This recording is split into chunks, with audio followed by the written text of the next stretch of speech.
You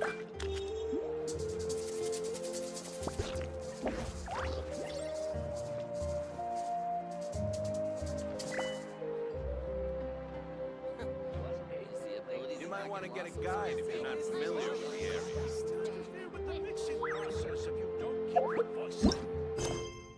Minor unknown said, "Hello chat."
Off we go.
Let's hope you put up a good fight.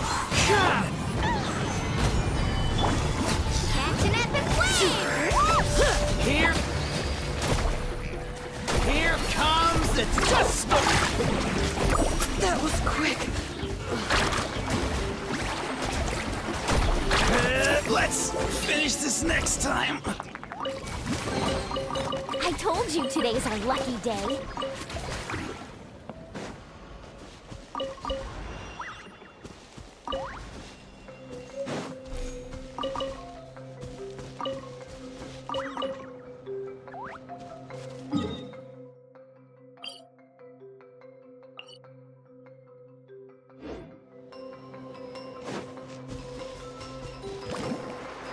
Need a surfboard?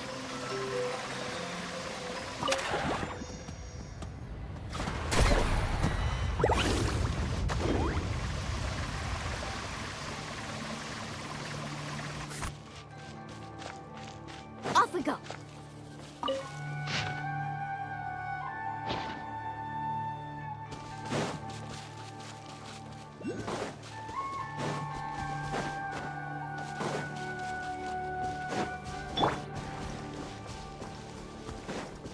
Woohoo!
need something for everyone.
Huh?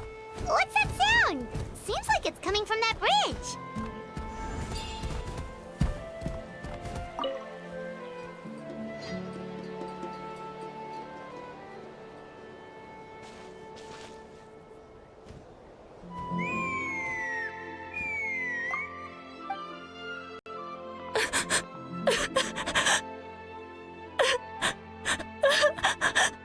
Oh no!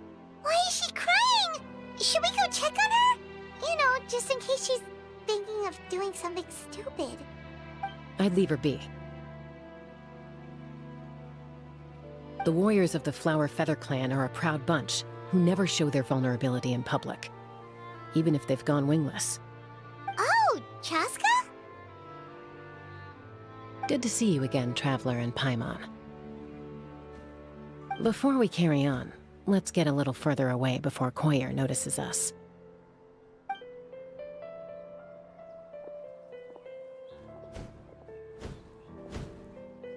So, that girl on the bridge, Koyer, you said? Should she really be on her own right now? With the mental state she's in, it just seems risky. Don't worry. That's exactly why I'm here. Elder Alpa sent me to keep an eye on her. If she does attempt the unthinkable, I'll swoop in and catch her. I doubt it'll come to that, though. She's a fighter. A warrior, in fact. One who aimed for the sky. However despondent she might feel now, I'm confident she'll get through it.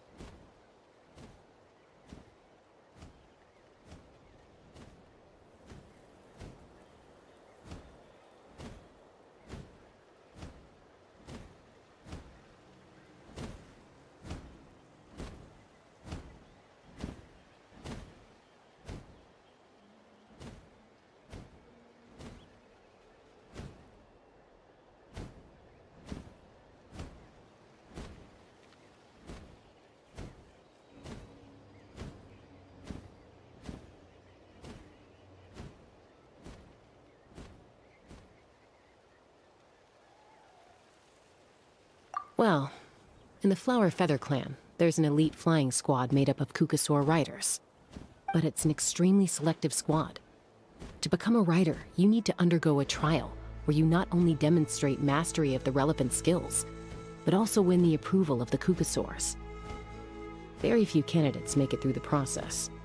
Koyer has spent years training for her most recent attempt, but unfortunately she didn't pass. So it's not hard to see why she's so upset. Sometimes, after multiple failed attempts to pass the flying test and win the Kukasaur's approval, people get so disheartened that they give up on their dream to soar the skies. They resolve to quit trying for good. We call those people the wingless. Do they get expelled from the tribe? What? No, of course not. They're still prized warriors. We have a saying, just as the Kukasaur treasures every feather on its body, so the tribe treasures each one of its children. This hits even harder in the wake of the war. All of our young warriors carry the future of our tribe on their shoulders. Besides, every Kukasaur falls from its nest before it learns to fly. It's practically a rite of passage. Likewise for the wingless, we always hold out hope that one day, when they're ready, they'll rekindle their dreams and keep trying. Until then, all we can do is quietly watch over them from a distance. Just like I'm doing now. Ah, okay. Paimon hopes she'll get back on her feet soon. Well, from the sound of her whistling, her confidence has been seriously shaken. No Kukasaur is going to respond to a call that sounds like that.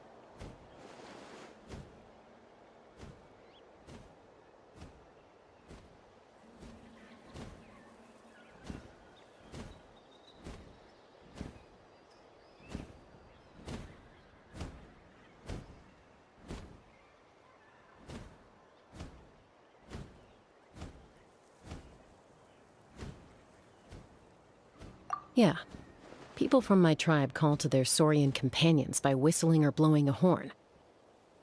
So it sounds like Koyer was trying to summon a Kukasaur to practice her flying.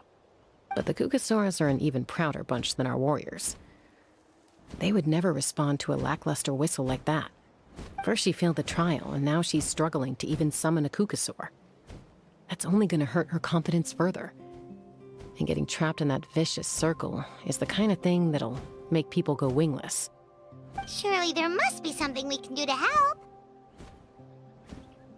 That's very kind of you. Koyer's flying skills are up to par, but mentally she's stuck in a rut. If she wants to return to the sky, she has to overcome that for herself. I'm going to lay low nearby, just in case she takes a turn for the worse. Let me give you a tour around the tribe once this is all over.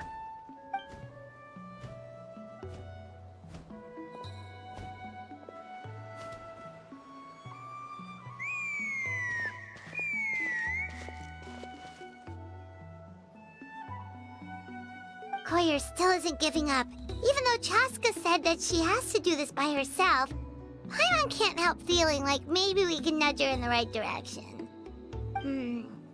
What if we could get a Kukasaur to fly up to her? That might give her the confidence boost she needs.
It's a Kukasaur! Oh my gosh! Is this really happening? I did it! I summoned one! I was beginning to think you'd all given up on me completely. Thank you. Oh, thank you.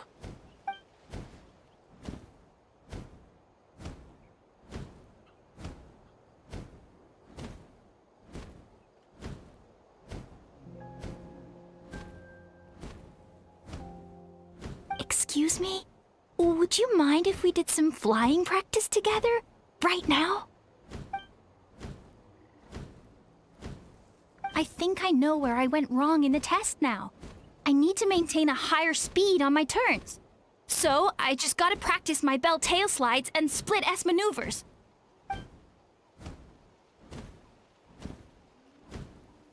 Also, I really want to try some stall turns and cobra maneuvers.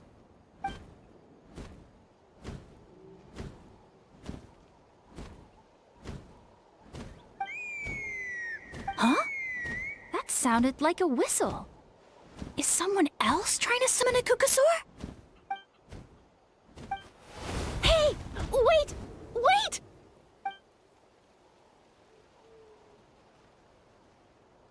Do you think Koyer's feeling better now? Let's go back to that bridge and check.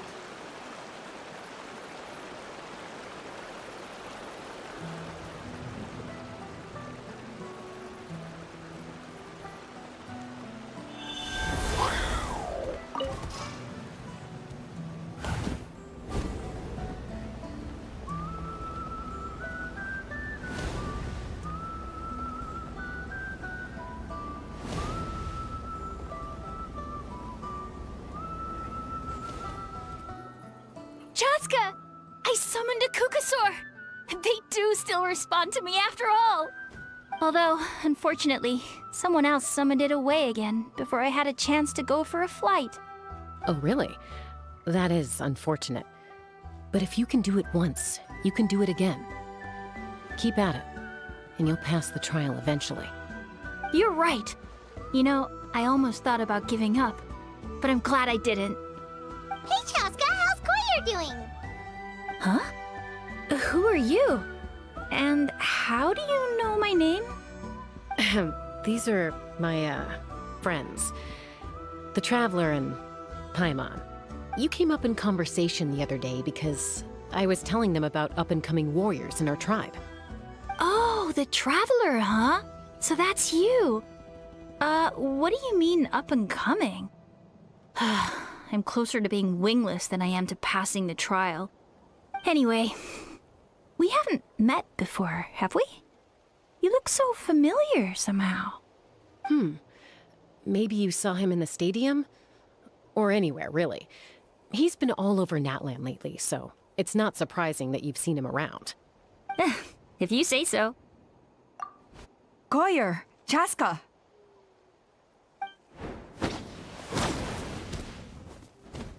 Here you are. I've been looking everywhere for you two. Oh, Elder Alpa! What's the matter? I thought I should tell you myself. We're going to redo the flying trials. Redo them? How come? This is so unexpected. And I can't believe you came out here just to tell us that in person.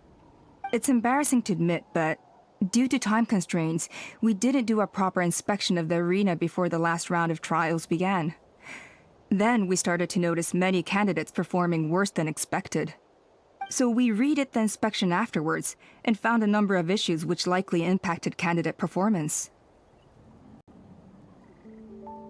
This was entirely our mistake, and I apologize unreservedly. I know it doesn't make up for it, but I thought bringing you this message in person was the least I could do. Oh, okay. Chaska, these people you're with, are they the Traveler and Paimon? Huh? You've heard of us? I have indeed. Gathering intel is an essential part of being a warrior. Plus, you've already made quite a name for yourself in Natlan. Actually, I've been meaning to invite you to enjoy our tribe's hospitality for some time. Hospitality? Oh, that includes food, right? Of course it does. If you let us host you, you'll be treated quite lavishly. Mighty warriors are highly revered in our tribe. Besides, we still owe you for your help during the war. Without you, we would have suffered far worse at the hands of the Abyss.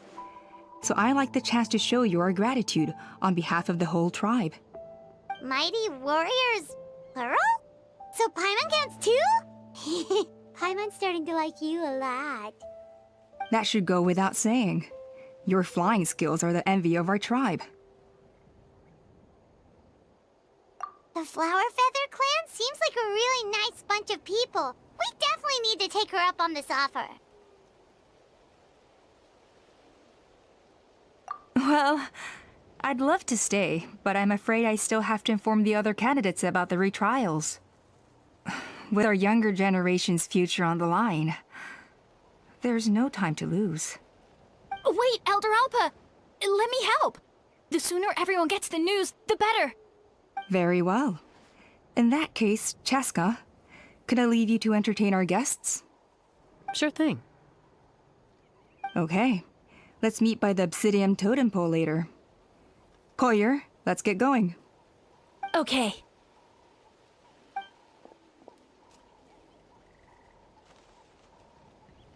All right, they're out of earshot. I'm just gonna come out and ask. That Kukasaur who responded to Koyer's call, that was your doing, wasn't it? I grew up with these creatures. I could tell something was off the second I saw it. His whole demeanor seemed less like a Kukasaur and more like, well, you. So I figure you must have been pulling the strings somehow. He looked very flustered when Koyer asked for a ride, so I whistled to give him a chance to escape. And judging by the look on your face, that was a welcome intervention, huh? It's all right. If you'd rather your hidden talents remain hidden, I respect that. I won't press you for answers, and I'll keep my speculations to myself. You're the kind of person I'd still trust even if you had superpowers. I know you'd use them for good. I think the ends justify the means in this case. She just lacked confidence, and you helped her resolve her internal conflict. If you hadn't intervened, I likely would have gotten my mom to help out instead. Although, having said that, there's a small chance she might have recognized her and seen through the whole thing. That would have done more harm than good. Yeah. Anyway, if you're free now, how about I give you that tour I promised?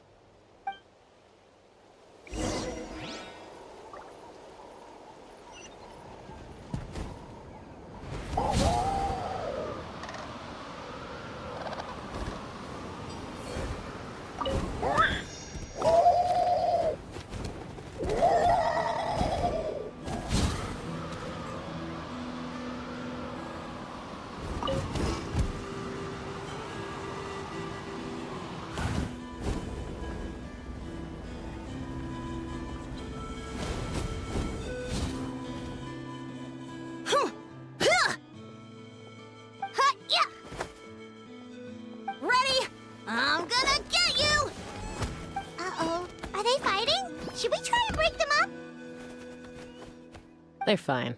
Just doing their daily combat training. Combat training? A little young for that, aren't they? Not to us. We're a tribe of warriors. In ancient times, we were the most elite troops in the nation, responsible for patrolling and defending all of Natlan. And even though times have changed, we've kept our martial spirit alive. Hey, is that Chaska? Chaska, you're back! Oh, can you come train with us? Now's not a good time, I'm afraid. I'm showing the Traveler and Paimon around. Maybe next time. The Traveler and Paimon? Wait, you mean that legendary warrior and legendary flying expert? Legendary? Yep, that's us, all right. Awesome. It's so cool that you can fly without having to ride a Kukusaur. Even Chaska could only do that for short distances. Mr. Traveler, can you teach me some cool sword tricks? Oh, Mr. Traveler! My family shop makes the best volcano cake! You gotta try it! Let's behave ourselves, everyone. These people are here as our guests. They're going to meet Elder Alpa in a few minutes anyway. Kotini, instead of being jealous of other people's talents, why not work on developing your own? Kapak, there's no point in trying any cool sword tricks until you've mastered the basics. Have you done all your sword drills today? and Yatlan. Easy does it, okay? Not every conversation has to turn into you plugging the family business. Okay.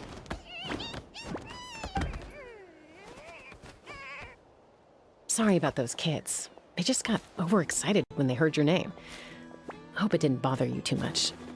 This is a volcano cake that Yatlan forced into my hands. She said to think of it as an apology gift. Whoa, it smells amazing! Traveler, you want some? Well, that's good. Yatlan will be thrilled. By the way, Chaska, those kids really adore you. You're way better with them than Paimon expected. Paimon figured you'd be more... aloof, maybe? Aloof, huh? Well, to be fair, there was a period when I was like that. Around the time when I first joined the tribe. But it's a terrible attitude to have as a peacemaker. It tends to turn situations that could have had a peaceful resolution into a stalemate that can only be resolved by force.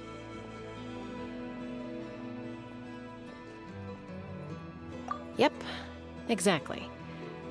As long as other options are available, I try to avoid that at all costs. Someone once told me that peace imposed by force will crumble in a matter of days. But peace achieved through genuine dialogue actually benefits both sides, even if sometimes the parties are only willing to negotiate because they're both armed to the teeth. That's true. Hey, Chaska! Uncle Cusco knows you're back, and he's coming to get you. Oh, thanks. Traveler, Paimon, gotta dash. I'll meet you at the totem pole up ahead. You can't miss it. It sticks out like a sore thumb. Wait, are you running away? First rule of conflict resolution? Grab the fan and run before the you-know-what hits. Trust Chaska to make even running away sound cool. Sorry about this. Just stall him for me, okay? I'll explain everything later.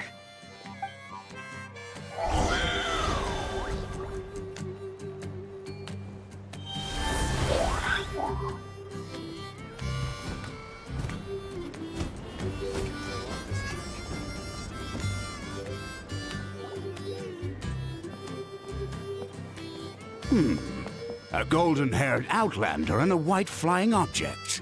You must be the Traveler in Paimon. I heard Chaska was with you, but I suppose she's run away again, has she? Sorry, who are you? Who am I? Only her father. She's supposed to go for a checkup every 3 months to see how her abyss condition is doing. We both agreed on it. But she's already missed 3 checkups this year. That's 3 out of 4. Yes, she got exposed to abyssal energy as a young child. Then her birth parents abandoned her. It's lucky those wild cuckoosaurs found her when they did, or she wouldn't have made it. They took her under their wing and raised her as one of their own. Eventually, some riders out on patrol spotted her and brought her back to the tribe. But she was practically feral at that point.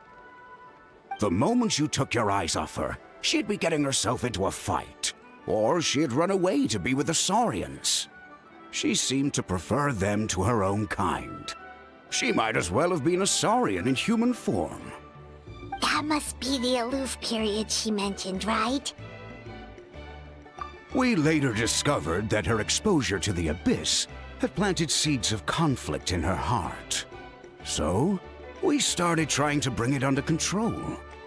But ultimately, she's the only one who can control it. Anyway, she's much more human these days. Yeah, don't worry about her. She seems pretty stable to Paimon. She's probably only avoiding the checkups because she thinks it'll stop you guys from worrying about her. Yes, I'm well aware of that. She knows she needs to be careful. If her condition ever took a turn for the worse, she wouldn't be brushing it aside like this. It's just, every checkup she's been to, they find new cuts and bruises. Nothing to do with the abyss, of course. Oh no, that's all fine. The problem with her is, she's her own worst enemy. She's been living dangerously again, I'm sure of it. That's why she's avoiding the checkups. She wants to hide it from us. Yeah, Paimon can see her doing that. Oh.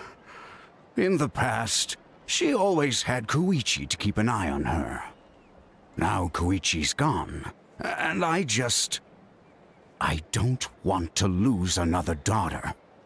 Chaska's been increasingly reckless since Koichi passed. It's like she's trying to make up for it somehow. Next time you see her, please tell her to be careful for me. Even if she doesn't want to hear it. If she doesn't want to do these checkups anymore, that's fine. I just want her to stop putting herself in harm's way.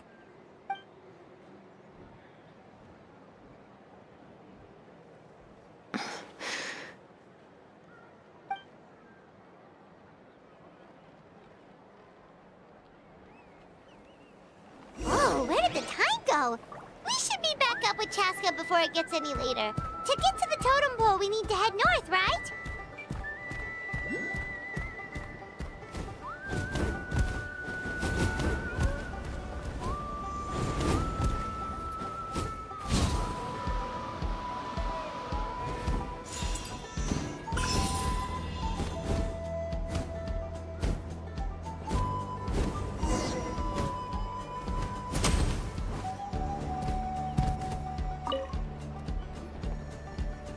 Hey, Chaska! Hey, Alba! It's all right. I bet my dad talked your heads off, huh? What did he say? I was sometimes a little impulsive back then. That's putting it mildly. The memories. It feels like it was only yesterday when we brought you back and had Cusco and his family take you in. Back then, no one imagined this feral child would grow up to be the strongest warrior of the Flower Feather clan. Huh? You were the one that brought Chaska back to the tribe? That's right. Elder Alpa was already a veteran rider by then. She spotted me while patrolling from the skies and tracked down my Kukasaur mom. Mom agreed it was time I tried to re-enter human society. But I didn't know the first thing about being civilized. I clashed with everyone who had to deal with me.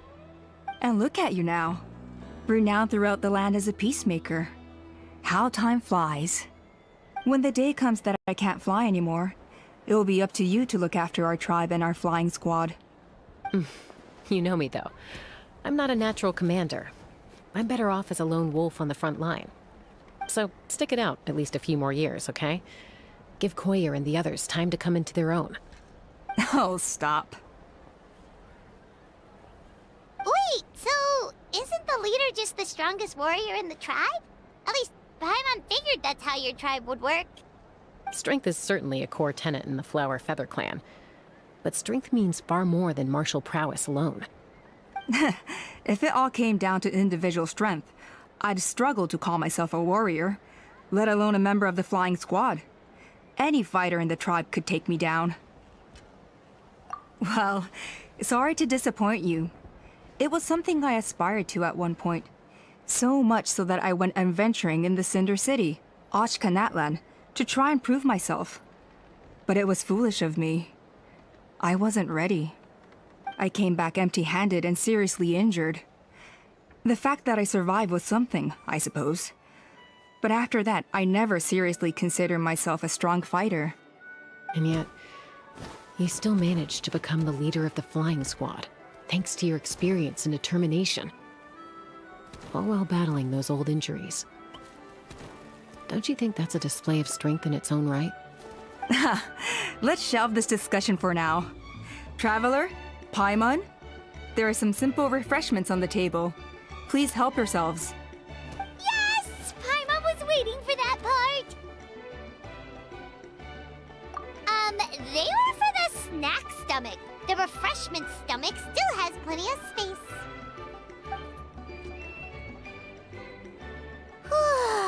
Paimon is so full. Well, if you're enjoying our hospitality, feel free to stay with us as long as you like. Elder Alpa? Something's come up.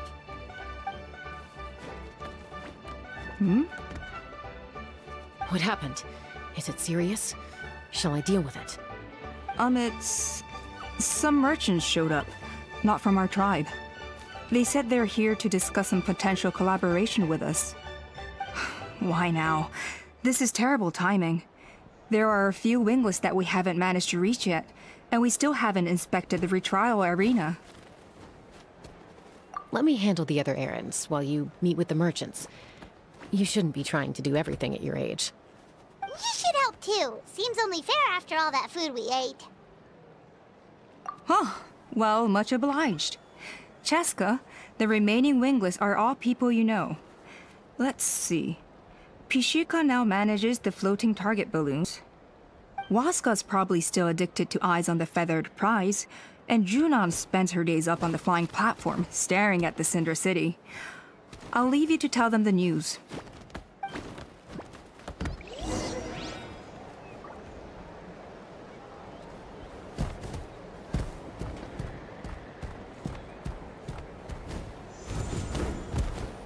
As long as you've thought it through, just go for it.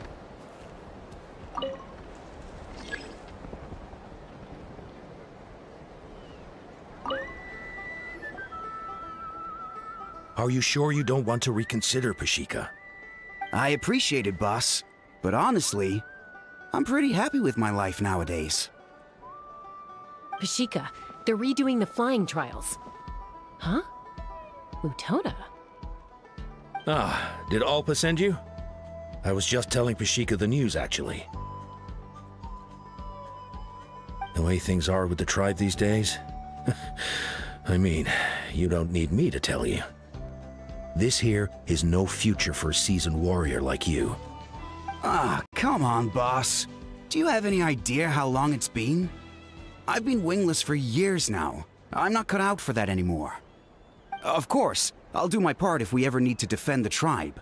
But there's really no point in me trying out for the flying squad now. I've already made my peace with it. Not everyone has what it takes to return to the sky after going wingless. Elder Alpa's perseverance is something else. And it's okay if I'm not destined for greatness. I might not have the Kukasaur's approval, but with my hot air balloons, I can still reach the skies. Handling these balloons every day, seeing how the customers react, the looks on their faces, that's enough for me. Finding something you love doing can be just as hard as passing the flying trial. It's worth holding on to. Fair enough. It's your choice. I won't force you. Oh, by the way, you should try taking a balloon ride if you've got the time. Once you've been up there for yourself, you'll see why I love it so much. No problem. If you ever want to give it a try, you know where to find me.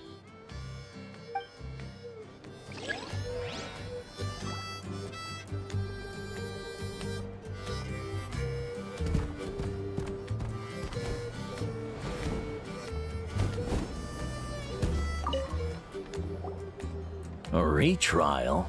What's the point? I pretty much treat life like it's a game. No Kukasaur's ever going to approve of that, no matter how many times I try. Waskar, I can assure you, Kukasaurus wouldn't judge you for something like that. Well, they must be judging me for something. Maybe I lack fighting spirit, or just don't have the talent. Not everyone's a natural like you. Don't waste your time on me. You'll have better luck with the ones who still have their heads in the clouds. In the meantime, I think I'm going to treat myself to a few more games of Eyes on the Feathered Prize. Yeesh, there's wingless, then there's being a total lost cause. He used to be a fierce warrior, actually. But fighting spirit alone won't win you the Kukasaur's approval. Are all Kukasaurs so strict? The ones in floating target balloons and Eyes on the Feathered Prize seem pretty chilled out. It's one thing to hang out and have fun, but quite another to take to the skies with a human life on your back. Giving a ride to someone who's unqualified endangers not only the rider, but also the Kukasaur themselves. If the rider makes a mistake, they both suffer the consequences. So we have a mutual understanding with the Kukasaurs. If someone isn't up to standard, we have to reject them. Even if it means breaking their hearts.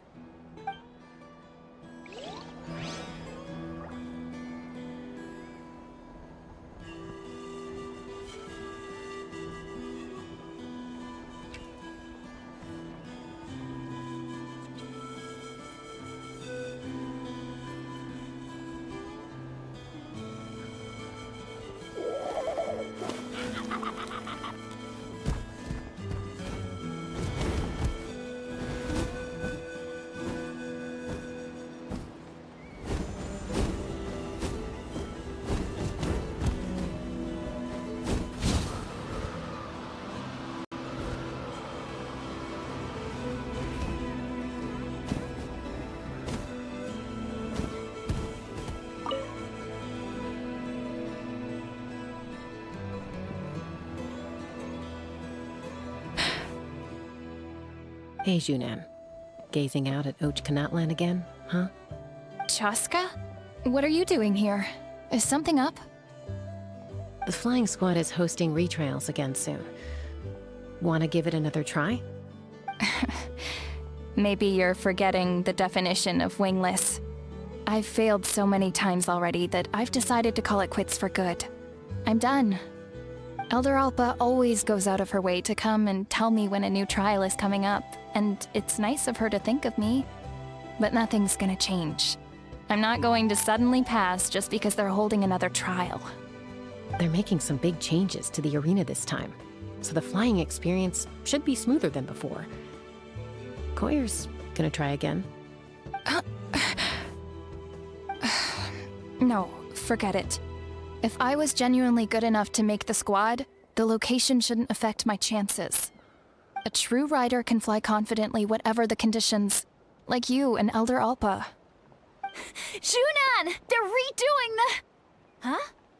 Chaska and the Traveler. You're already here. I guess they told you already then. Come on, let's go train together.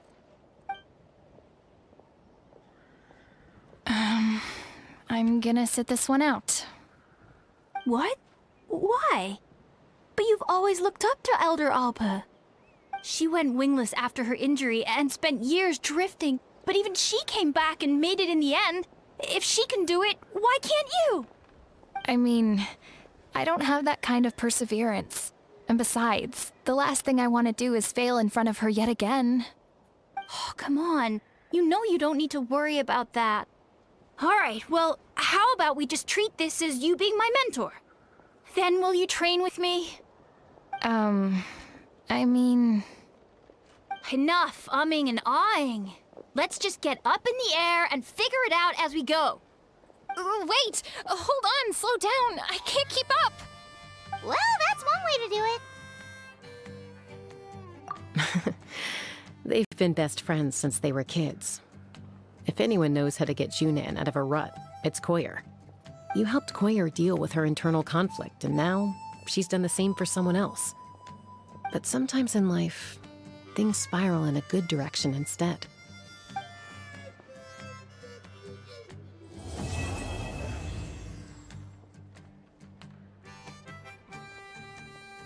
We've notified all the wingless on the list now, right? Where to next? The trial arena. It's not far from the tribe.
Oh, hey there, Chaska. Did Elder Alpa send you? Yeah, she's got other things on her plate right now. How are things looking here? Well, the inspection revealed numerous blockages all over the trial arena. It looks like they're the result of ley line disorders caused by repeat abyss invasions. Theoretically, we just need to clear those obstacles, and the arena will fill up with gaseous phlogiston again. But that's proving difficult to achieve in practice, for all sorts of reasons. Why don't you head on down and check things out for yourself? Feel free to ask the staff for more details.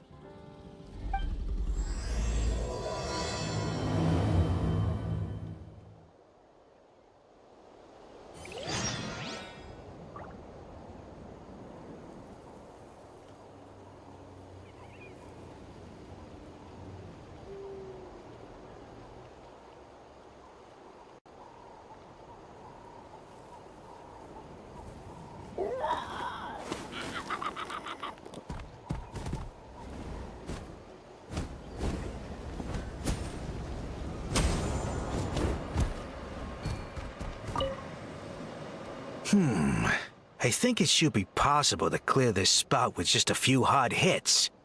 But there are signs of strange life in here. Meddling with it might be dangerous.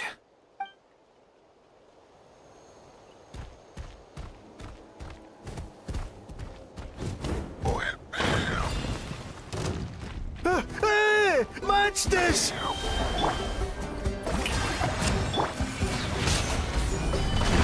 Wind strike!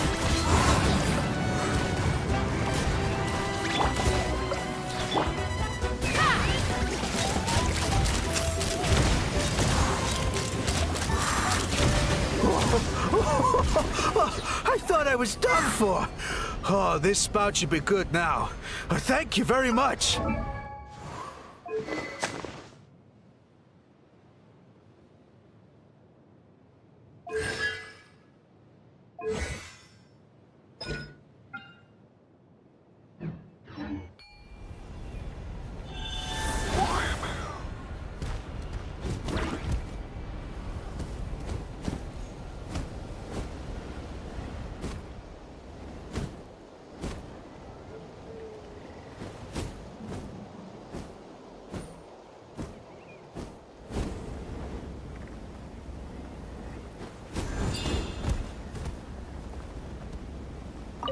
How strange. Why is there so much solid flow just in here? Well, could be from the Children of Echoes. Maybe it got swept up here due to the ley line disturbances? And I did see those strange markings on the cliff. I can't think of a way to resolve this. Short of going all the way to the Children of Echoes to borrow it to Petlisaur.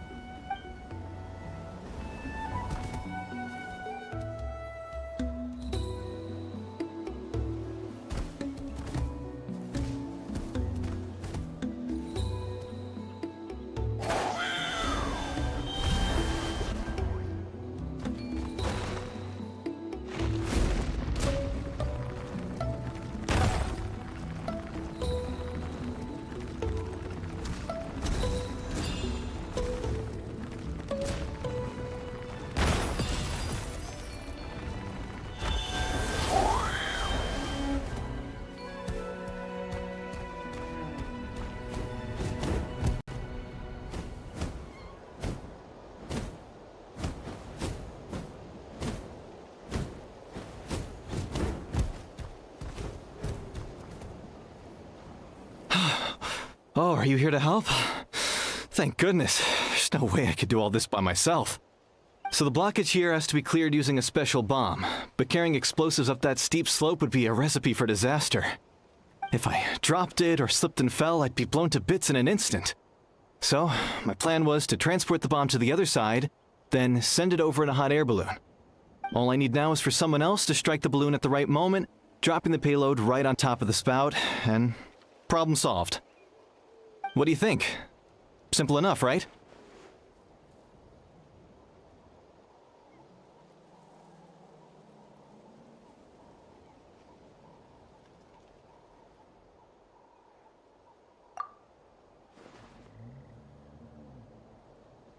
Huh? Oh, that one. No, I've got no idea who that belongs to. Or how they got it up so high. I just wish I could fly up there and check out what kind of tech they're using. Ah, well. Getting the trial arena back in order is more important. I'll head over and set up now. Let me know when you're ready.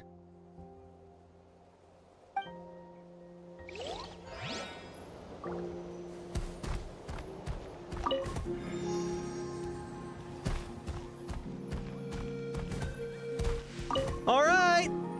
Get ready! All right! Get ready!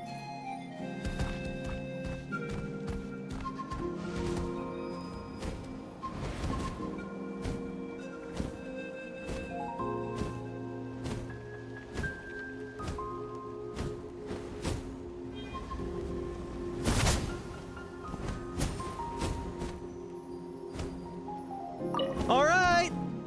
Get ready!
crazy. I put all of my strength into it, but it just won't break. Maybe Inkanak was right after all. If a stable structure is formed inside the solid phlogiston, I'll need to hit all the weak spots at the same time to break it. But how am I supposed to do that? The gaseous phlogiston is being replenished. Looks like all the spouts have been unblocked. Let's head back up.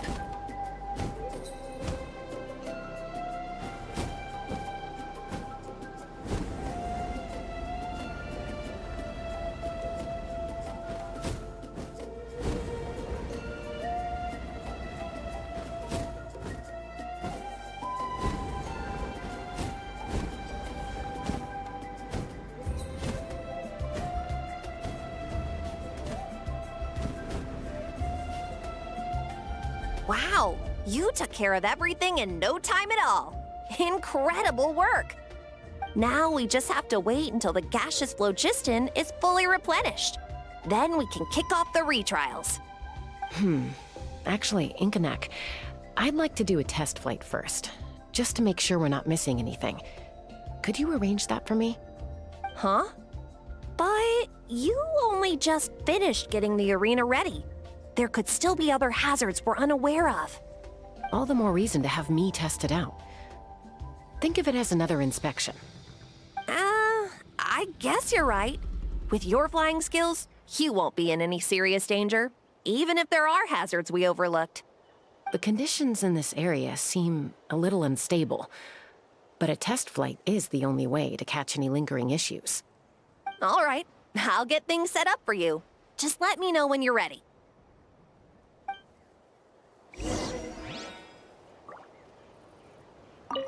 Are you ready?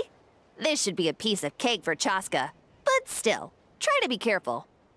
All right, then spread your wings and fly.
That was amazing. Paimon couldn't take her eyes off you.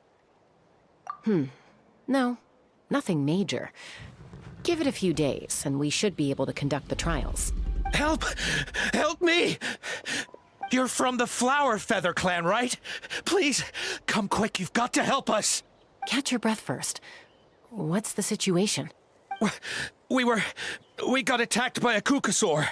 My friends are still stranded in the middle of the road with the goods we were transporting. Please, I'm begging you, save them! Huh? Are Kukusaurs really that aggressive? Do they usually attack groups of people unprovoked? Not in my experience, but there are exceptions to every rule. Let's go check it out.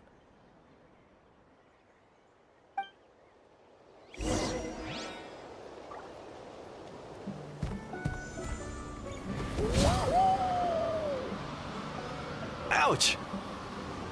I've never seen such an aggressive Kukusaur.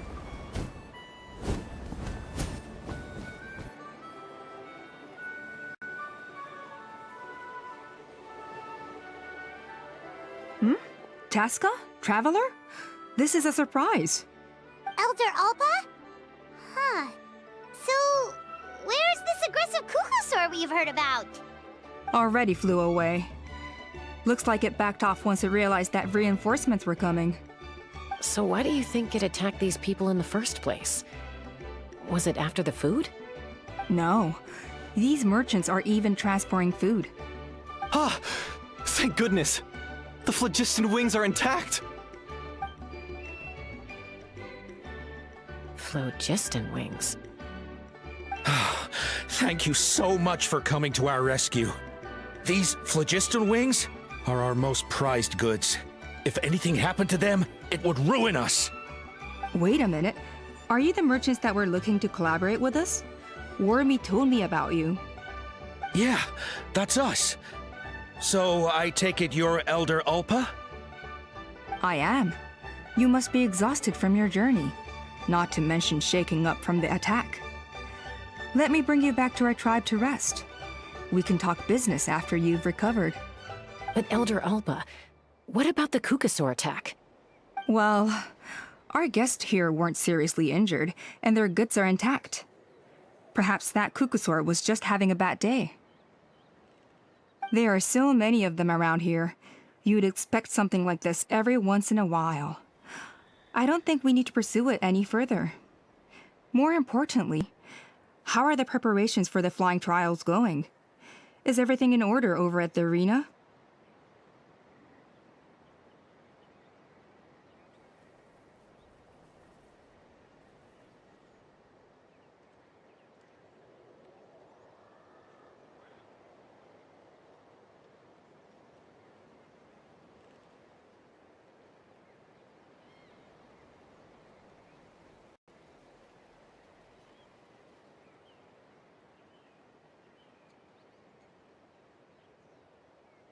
Huh?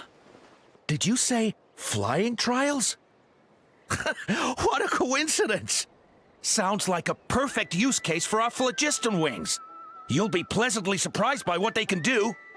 Oh, really? Now I'm intrigued.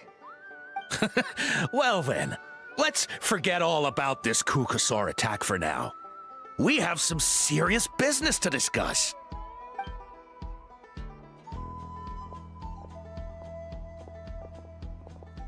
Huh?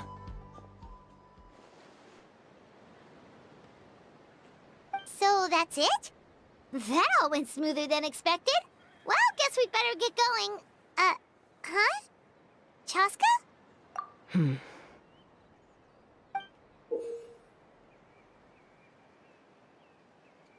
A blood-stained feather.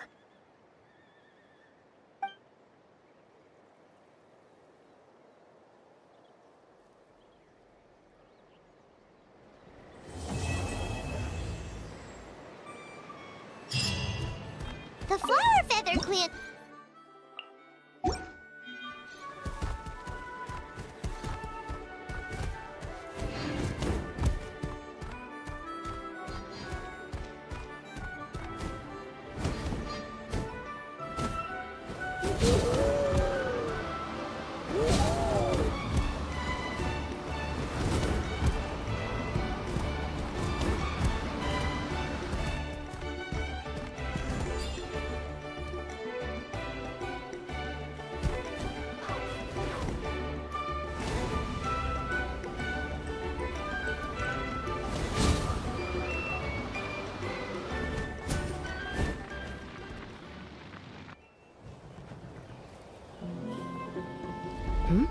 Ah, Traveler and Paimon. You came. Yep, and it looks like we made it just in time. Although, can't say the same for the Kukusaurs. Bit of a low turnout, huh? Yeah, you'll see why soon enough. All right, get ready. 3, 2, 1, fly! Whoa! We're really flying! I feel light as a feather. I'm flying without a Kukasaur. These phlogiston wings are awesome! What's going on? Paimon can barely believe her eyes. How did they fly all on their own? The merchants we ran into that day were selling a product called phlogiston wings. It's a flying machine worn on the back. To operate it, you just use a handheld trackball that controls the flow of gaseous phlogiston. That's incredible. Yeah. If our tribe, well, If Natlan mass adopted this technology, it would revolutionize our mobility and responsiveness in times of crisis. Just think of the countless tragedies that could be averted. I feel like I'm dreaming. Did I really just fly on my own without the help of a Kukasaur? You'd better believe it! Plus, you just passed a flying trial! Right, Elder Alpa? Elder Alpa? Should this really count as a pass? If we did the trial using phlogiston wings? Why not? The scoring rubric is about flying performance. It doesn't specifically say you have to ride a Kukasaur, does it? Yeah, maybe, but... I mean, even Chaska had to ride a Kukasaur in a trial, right? And the whole point of the trial is to test both your flying technique and your ability to work with a Saurian companion. Well, if we can fly by ourselves, maybe we don't need to test the ladder anymore. Chaska, Traveler, what are your thoughts on this new invention?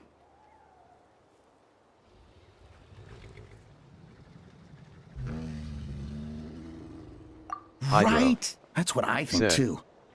Mining boy. I agree that they have strategic value, but I don't think it makes any sense to evaluate candidates by the current testing standards Minor like using unknown. phlogiston wings. Said.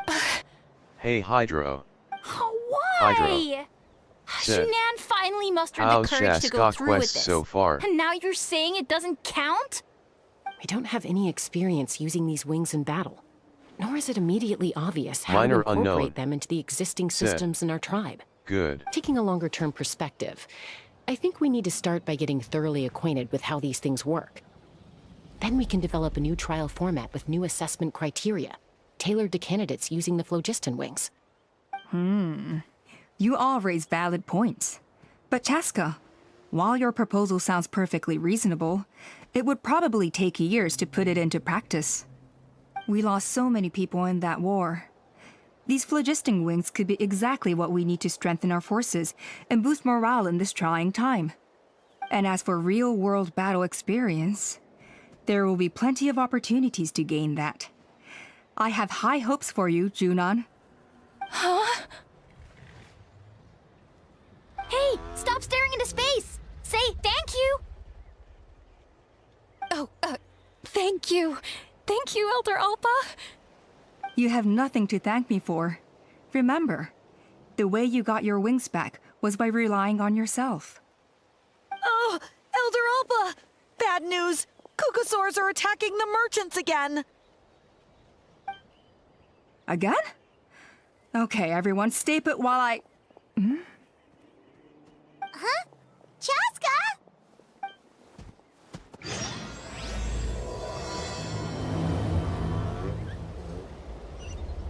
Why did Chaska rush off like that? And then Elder Alpa and the others too? Anyway, let's go see what this is all about.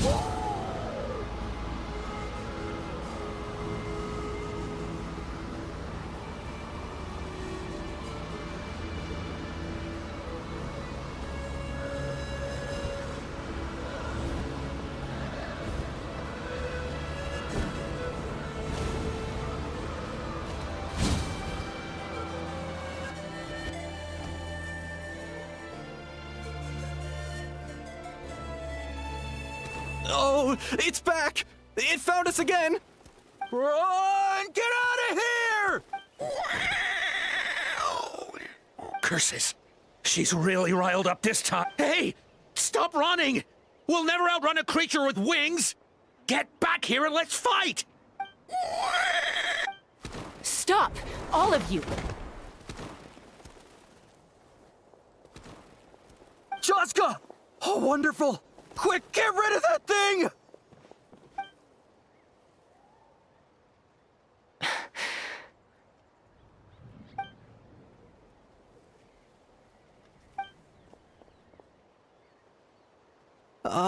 What's going on? Why isn't she doing anything? So it really is you, sister. Wait, sister? That Kukasaur is Chaska's sister?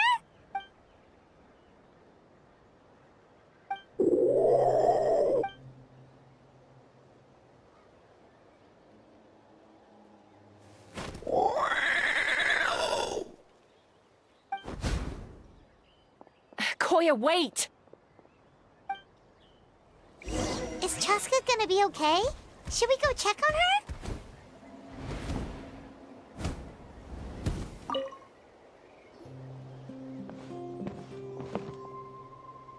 Chaska, are you okay? I'm fine. Sorry for making you worry. No point. She's an expert at hiding her tracks. Once she's shaken you off, you'll never catch up to her. At least, I always used to lose to her at hide-and-seek when we were kids. Well, yeah. You know I was raised by Kukasaurs. Anyway, she and I grew up in the nest together. Her name's Koya, and she's my big sister. We played together all the time, chasing each other through treetops or mountaintops. It felt like it would go on that way forever. Until the day I was sent back to live with the humans. Not all Kukasaurs are friendly towards people. Koya, for instance, she's fine with me because we grew up around each other, but she's not fond of other humans. When Mom decided to send me away, Koya strongly protested, and after I left, she became more and more reluctant to interact with humans. Maybe she thinks that humans stole you away from her. It's a possibility, but in any case, we still stayed best friends at first. I had a hard time adjusting to life in the tribe. So whenever something went wrong, I'd run off into the wild and vent to Koya. Ah, so that's what Uncle Cusco was talking about. He said you seemed to prefer hanging out with Saurians to your own kind back then. Yeah, I did. But then, gradually, everything changed. With a new mom and dad, a new tribe, and Koichi, I started getting curious about these humans, and made an effort to understand their behavior. The more time I spent with them, the less I spent with Koya. And then, one day, it was Koya's turn to leave the nest. She sought me out and asked if I was willing to leave the tribe and go live in the wilderness with her. As far as I can remember, that was the first time she ever approached a human settlement on purpose. So, how did you answer her? Well, I wouldn't be standing here talking to you if I'd said yes. No, I was torn. On the one hand, I'd already made up my mind to embrace my new family and accept my human identity. But I also knew that Koya wasn't a fan of humans, and I didn't want to disappoint her. She took my hesitation as an answer. She saw it as a personal betrayal, threw a huge fit, and then flew off. We hadn't seen each other since, well, until today. Not for a lack of trying, though. I tried asking Mom where Koya's new nest was so I could talk things out with her. But Koya had already asked Mom not to tell me where she'd moved to. It must be hard for Mom, being stuck between her two daughters. So I didn't press the issue. And I didn't go looking for her. If things carry on like this, I need to make sure I find her before anyone else, even if she doesn't want to see me. For now, let's bring the wounded back to the tribe, and see what Mutota and Elder Alpa have in mind.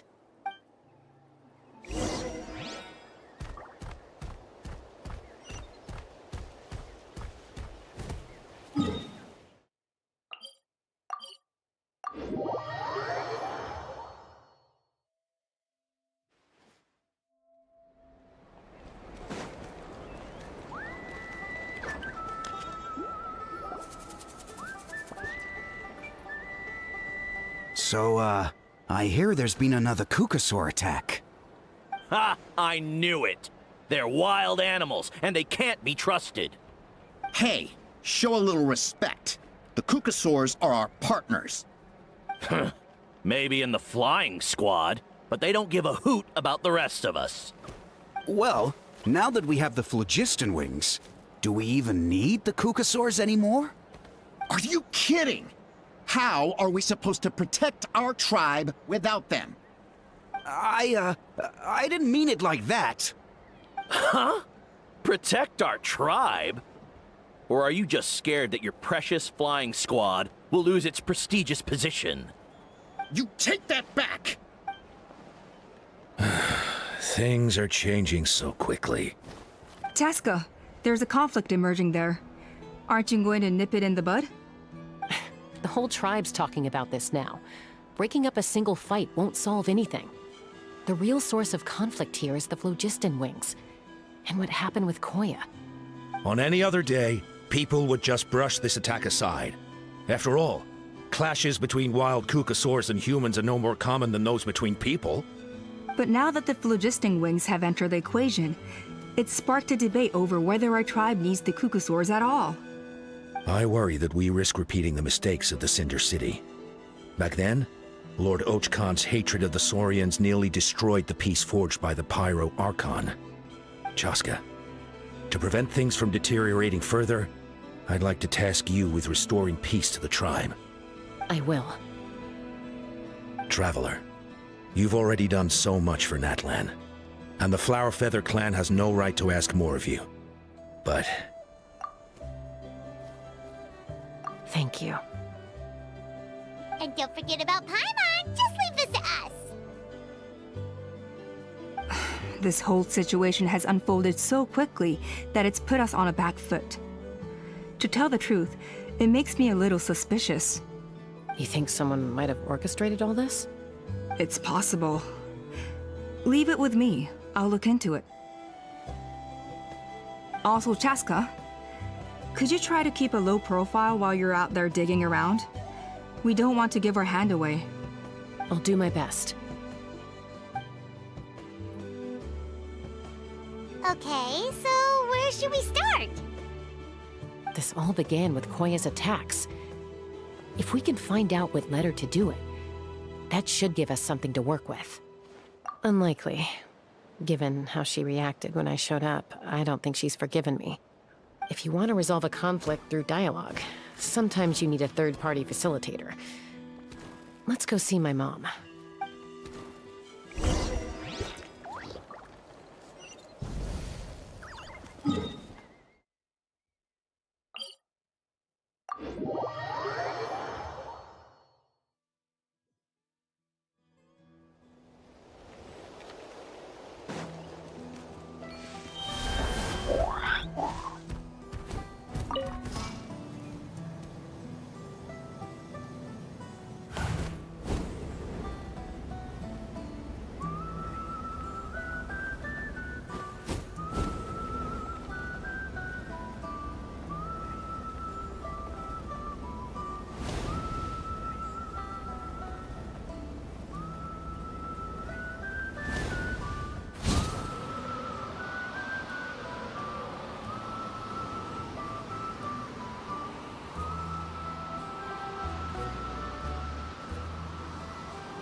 Wow, so this is where you used to live as a child?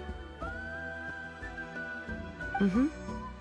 When I was little, we used to do this thing where I'd jump from the top of this tree, and Koya would fly over from the platform and catch me in midair. Or sometimes we'd both fly from the treetop together, and then after some aerial maneuvering, she'd throw me up onto that platform. After we got a bit older, we went to the nearby shores looking for even greater heights. Ah! Stop! You're gonna give Paimon a heart attack! Oh, really? I just thought it made a fun story. Then I'll share more with you when there's time. Anyway, back to the matter at hand.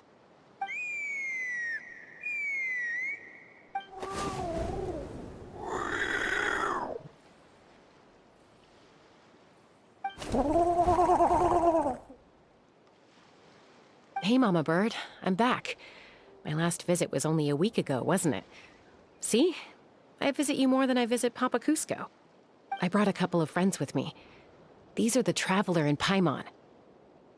Traveler, Paimon, this is my mom. Her name is Chimpu. In the human tongue, anyway.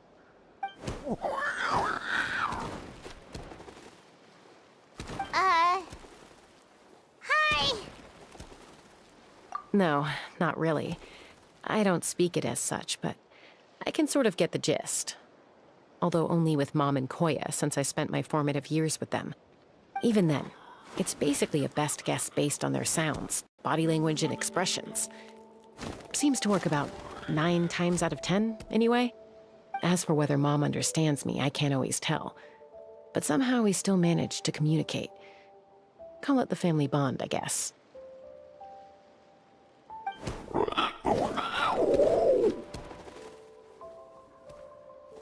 Don't worry. I'm doing well, but I think Koya might be in some trouble.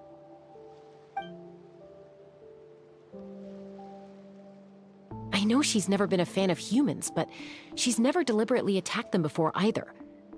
What's behind this sudden change? Does, Auntie Chimpu know anything? Doesn't look like it. Koya hasn't visited her in a long time. Then, could you please tell me where she's living nowadays? I really need to talk to her. If this animosity between her and the tribe continues, then the next time there's an incident, I don't know if I'll make it there in time.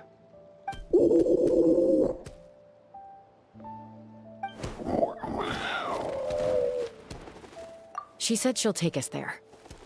Thank you, Mom.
This is a really remote location. Guess she was trying to get as far away from humans as possible. We stay here? Okay. Got it. Traveler, Paimon. Mom says we should stay out of sight for now. She'll talk to Koya first. Koya is very hostile toward humans right now. So if we show up unannounced, it might just make things worse.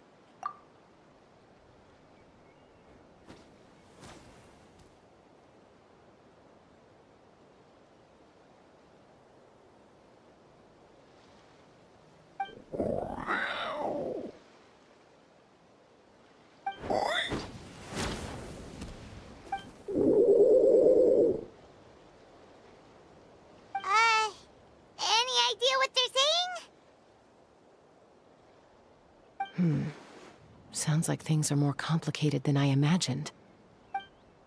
There's evidence in this area suggesting that Koya might have been the victim of a human attack.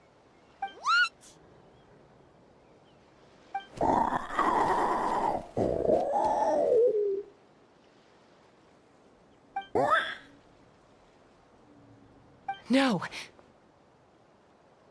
It's Chime, Koya's child.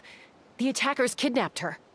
They came over the sea, under the cover of night, and they took Chime. What the heck? Who would do such a thing?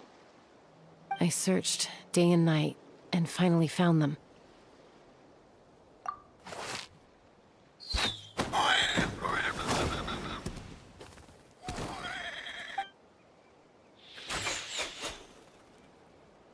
Oh, yeah! T'Pol's contraption is working like a charm! Got her in one! Hey, there's another one! Wait, is that the one that got away last time? Who cares? Just get them all! T'Pol pays us per catch!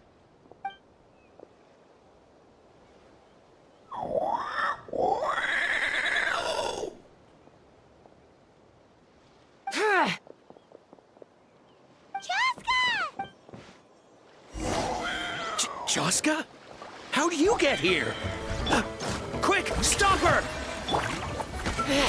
Don't you even think about running away!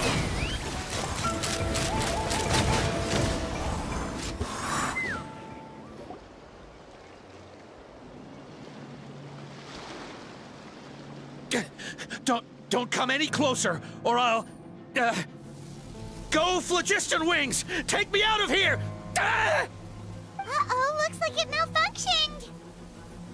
This is bad. Mom and Koya are already injured. Help! Elemental energy suppresses it! Please, someone! Get back!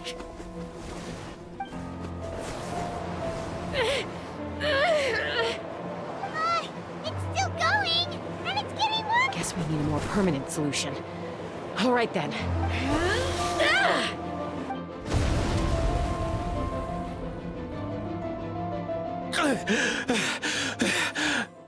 That was too close. I thought I was gonna die.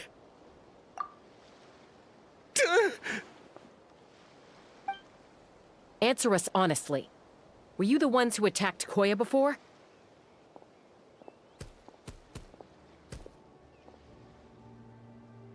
I am... No, it was...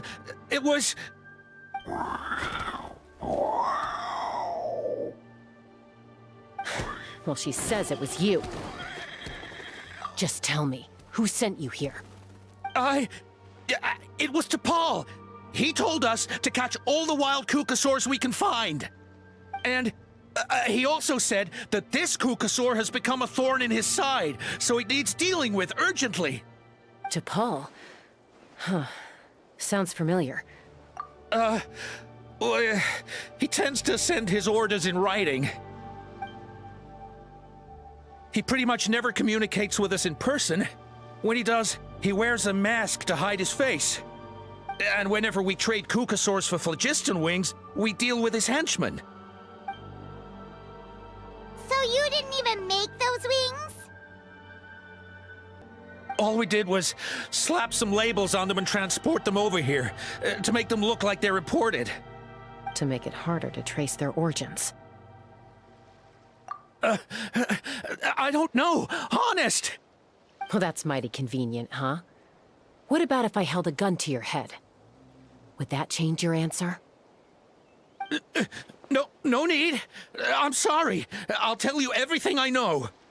T'Pol doesn't tell us much, but he always stresses that he wants them alive. So that gives us some clues. This is just a best guess, of course, but we suspect that the gaseous phlogiston stored in the trackballs is drawn directly from the Kukasaurs. What?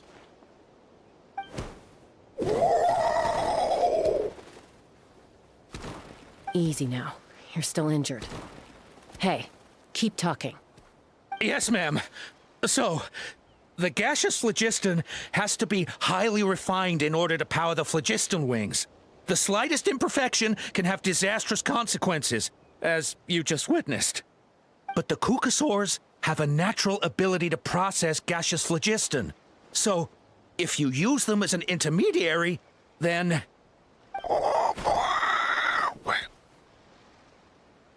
That's enough. So the Kukasaurs you took, where are they now? T'Pol should have them. But no one knows where he's based, apart from him and his henchmen. We've tried looking for it ourselves, even followed them a few times. But we always end up losing track of them. Random thought. Maybe they're hiding up in the sky? T'Pol. T'Pol. I'm sure I've heard that name. Maybe it was... Chaska! Traveler!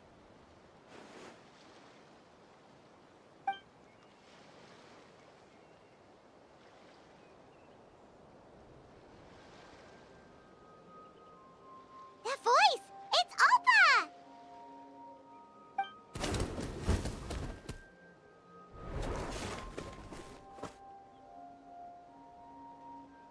Elder Alpa? What brings you all the way out here? Well, I was patrolling nearby when I heard the sound of an explosion. What? I don't believe it. Elder Alpa, does the name T'Pol ring a bell to you? I feel like I've seen it written down before. Maybe in a list of candidates for the flying trials? Huh? So he's a member of your tribe then? No. If he was a member of the Flower Feather Clan, I definitely know him.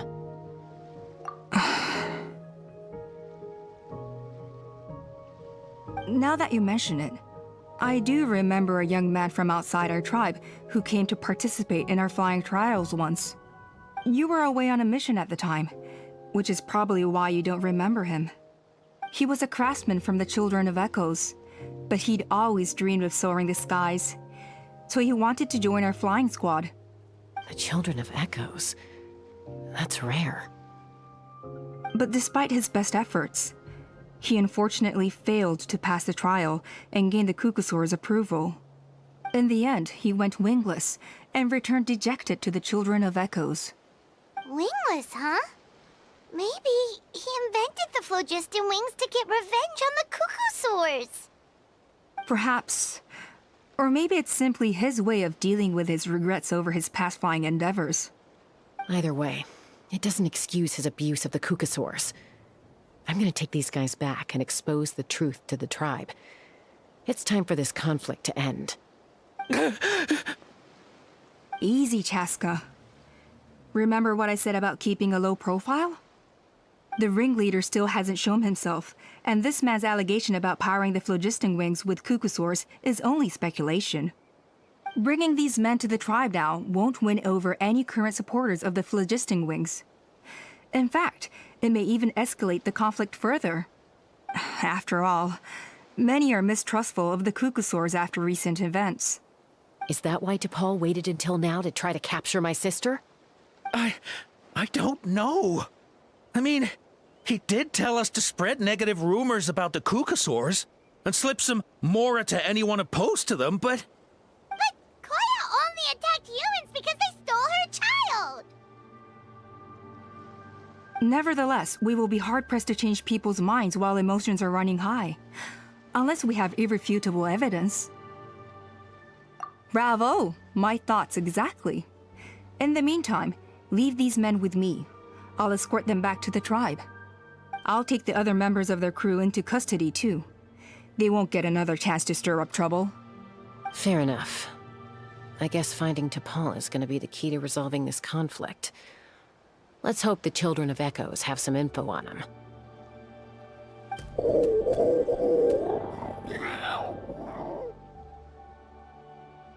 Sorry, whatever it is, it'll have to wait till this is all blown over. I have to fix this situation before it spirals out of control.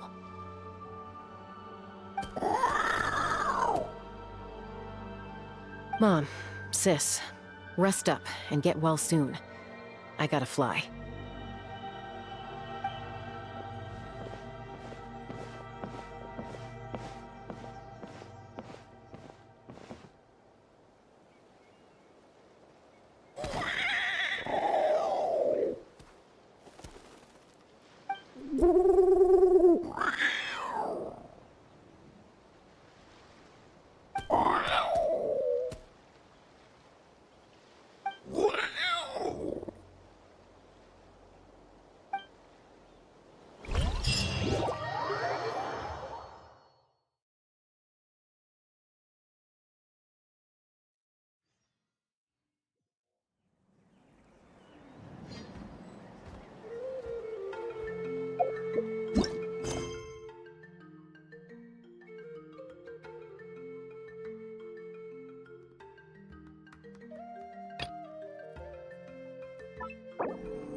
Let's ride!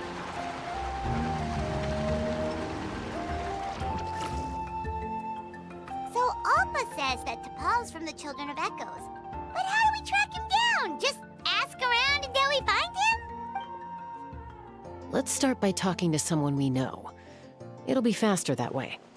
At this time and place, I'll bet the easiest person to find is... Wakey, wakey, Shilonen! Oh, it's you. Okay, give me a second. I'll come down.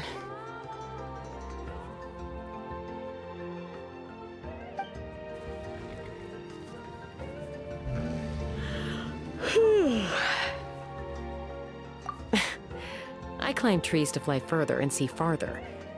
I don't usually stop for a nap. Well, we're not all like you. Always full of energy, even after flying around all day. Yeah. So, you've come all this way and interrupted my precious nap time. Might I inquire as to, why? I'm sorry, Shilonen, but it couldn't wait. Does the name T'Pol mean anything to you?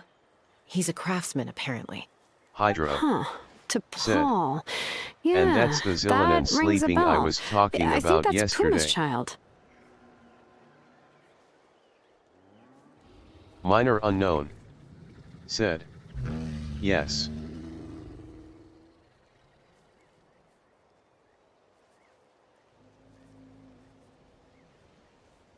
Nope, I'm afraid you're a few years too late. Why are you looking for Minor him? unknown. Said. I was expecting some exotic view of the exotic pet. Huh, phlogiston wings. Wow, okay. The kid actually pulled it off. Well, looks like, no more rest for me today. Hydro. Pulled it off? Said. You mean he's tried Don't get making ahead something of like this yourself, before? she a big girl Yeah, anyway. he started trying to build a flying machine right after he got back from the Flower Feather clan. Minor so unknown. right after he went wingless then. Said. Cough. Was this flying machine anything like the gun you made me? You mean your gun that's harder to tame than the proudest Kukasaur? Minor no, He unknown. wanted to build something that allows Said. anyone to More fly like freely, Big Cat. even if they're not naturally gifted. But he never got very far back then, though. Blew up his workshop a few times and barely made it out alive. I never really kept up with him after that. His parents traveled a lot in their youth and only returned to the tribe after he was born. But they settled in a remote area and don't interact with other people much. Which means most people in the tribe don't know them very well. Your best bet is to chat to Hydro. his direct family. Said. I'll go get Cat Puma. mommy Wait sounds for me in more front of the fitting. workshop. I won't be long.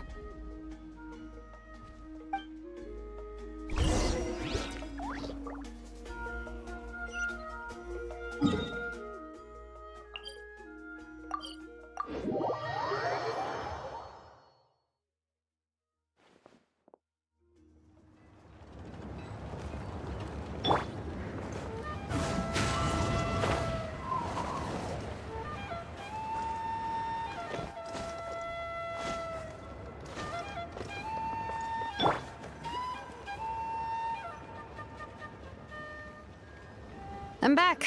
Allow me to introduce T'Pol's mother, Puma. Hello, we're... Oh, save the pleasantries.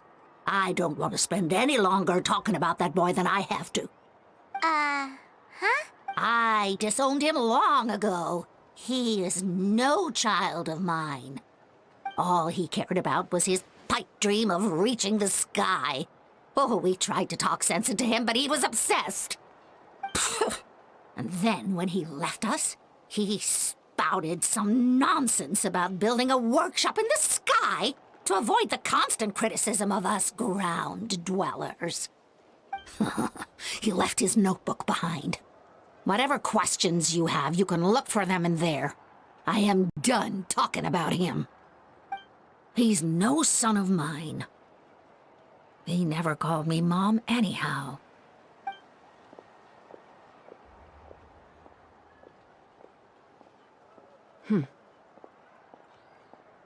Wow, they've really fallen out. I'm unsure wasn't expecting that. Her husband, T'Pol's father, he passed away recently, and T'Pol didn't even bother to show his face at the funeral. If you ask me, that was probably the final straw for Puma. I'll go keep her company. If there's anything else you need, just come and find me. Thank you. Okay, so this notebook is the only lead we got now, right? What's in there?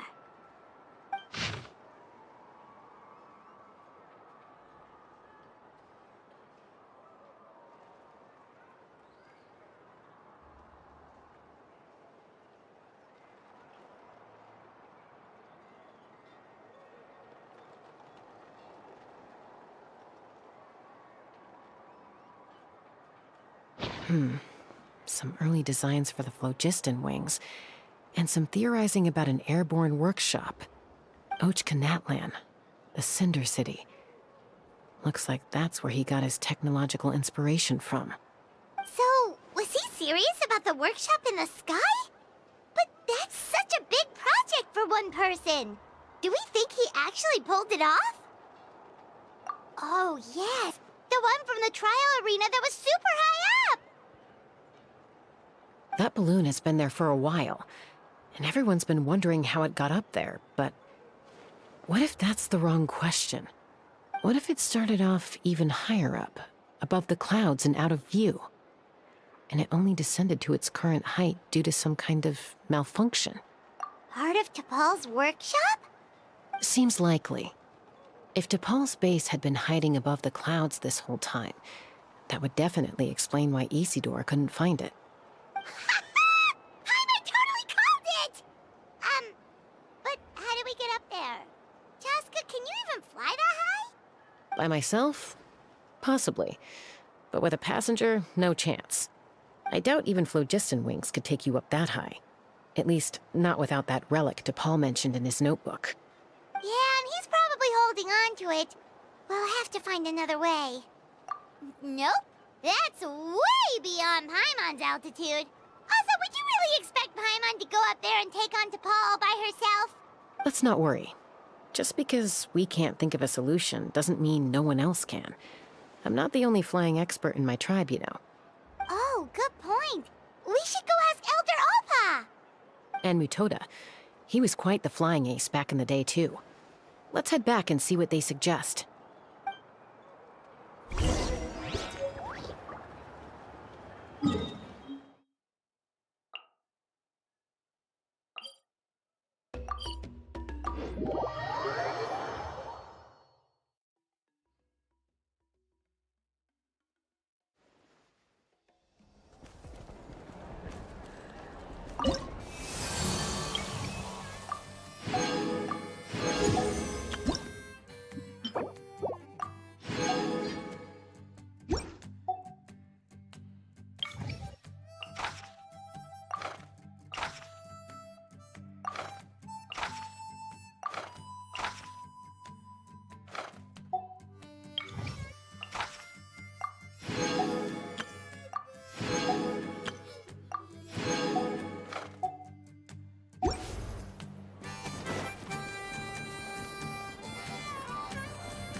Chaska, you're finally back.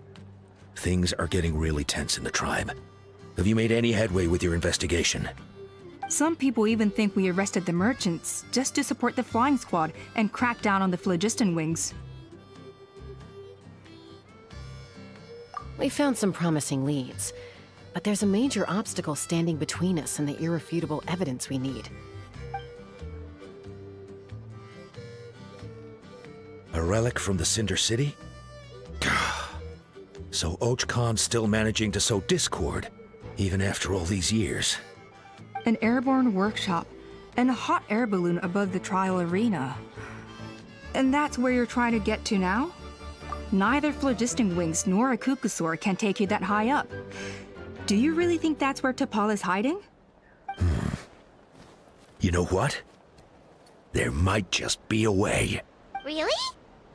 Do you still remember those spouts in the arena?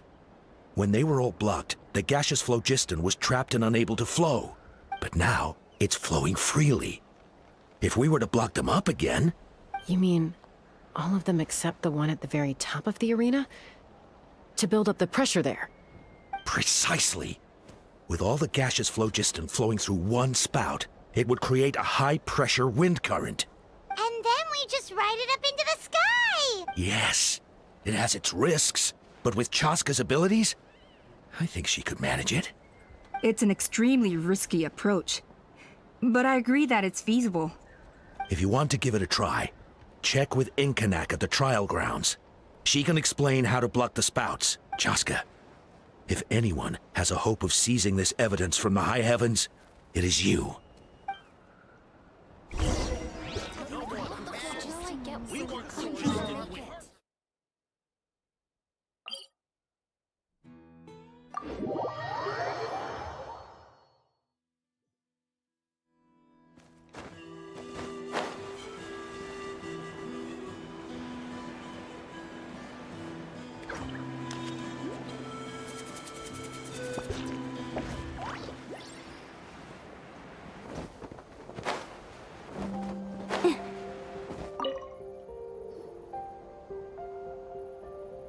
Goodness me! Maybe so, but we have to act fast. From a technical perspective, I'd have to advise taking some measurements and carefully plan. Then we'll have to take the rough and ready approach. See the solid phlogiston over there? Our prior inspections revealed that some kind of stable structure has formed inside, making it highly damage resistant. It's not without its weak points, but unless they're all struck at the same time, the structural integrity won't be threatened. So, what happens if we do strike them up? It'll collapse. Okay. Yeah, you got it. As long as you hit all the weak spots at once from the right angle, You're right about rough and ready. Sounds like my kind of...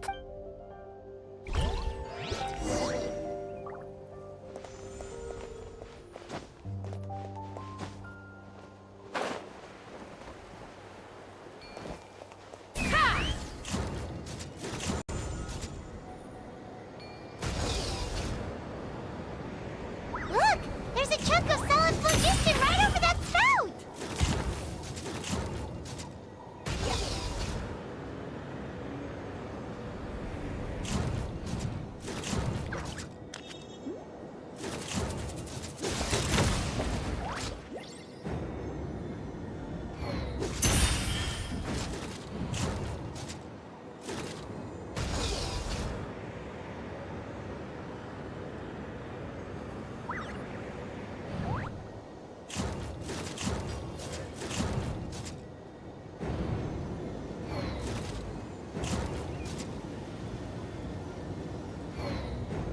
Coming in.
Koya can give you a lift.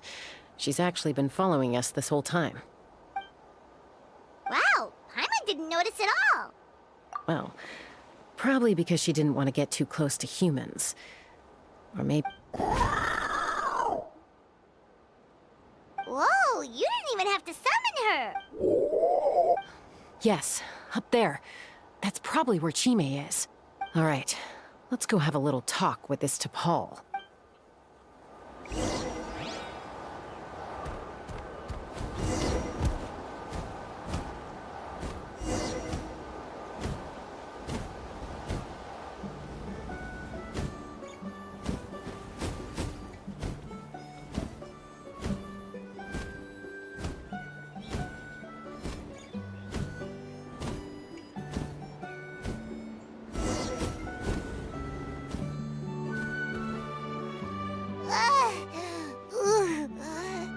ever Aha. Just as I thought. It might look like a regular hot air balloon from the outside, but up close, it's clearly been heavily remodeled.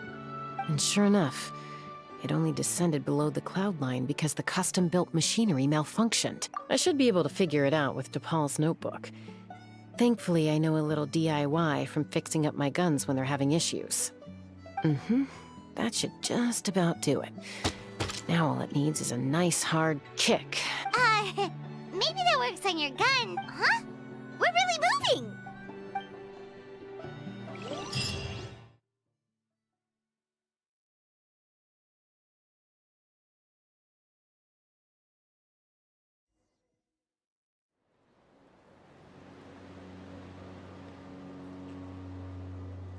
Here it is! The workshop in the sky! Oh, you gotta see it to believe it. Makes you wonder why T'Pol even bothers with phlogiston wings when he has tech like this. Well, according to the notebook, the platform beneath us runs on components from the Cinder City. Those can't be mass-produced. Also, I have some doubts about its mobility after seeing how it moved just now. For someone like T'Pol who dreams of flying freely, this definitely doesn't cut it. But if he's got that relic, he should be able to make a set of prototype wings for himself, right? Why bother making a whole flying workshop so he can mass-produce them? But this doesn't add up. If he's already achieved the power of flight, then he must have bigger dreams we don't know about. But what? With any luck, we'll find the answers in his workshop.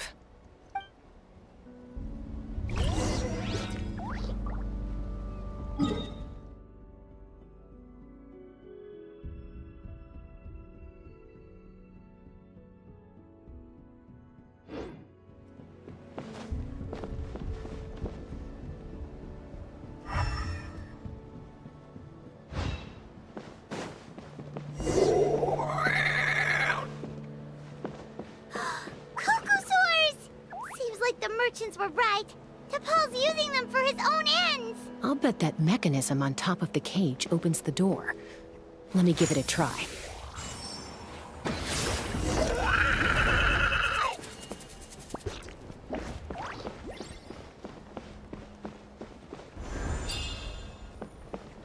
Let's fly.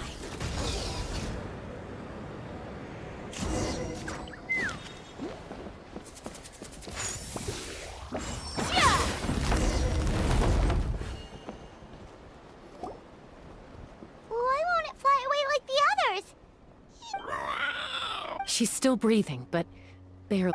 By the looks of it, T'Pol was using these cages to extract phlogiston from the Kukasaurs. Once a Kukasaur is drained of phlogiston, it becomes too weak to move. We'll have to come back for these ones after dealing with T'Pol. Let me see. Looks like a record of his phlogiston research. Log number 330. With the support of... I was finally able to launch the airborne workshop. Even though it relies on the relic for 80% of its power supply, I've at least taken the first step. Log number 348. Research on the relic is progressing well. I should be able to replicate the technology and scale up production very soon. Has proposed a name for this groundbreaking invention: the phlogiston wings. I think I'm getting close. Soon, I will achieve my dreams. Log number 377 encountered some issues with the new smaller model phlogiston wings. The gaseous phlogiston showed some volatility during the refinement process. Thinks we should proceed at a more cautious pace with the refinement experiments. But after so many past failures, I have to prove that I will succeed this time. You'll see. Log number 114 ran an experiment using Kukasaurs to refine gaseous phlogiston. It was a success. Minor unknown. Log number 117. I've started recruiting merchants and hunters to capture wild Kukasaurs.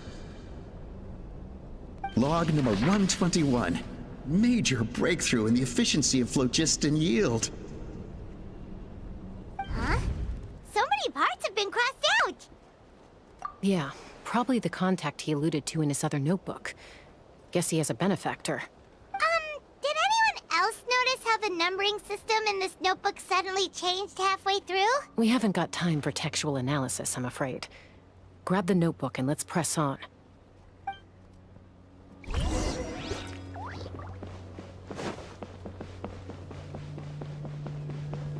Huh. Never seen one of these before. Looks like this was built with the Cinder City components, too. You're not thinking of giving it a nice hard kick, are you?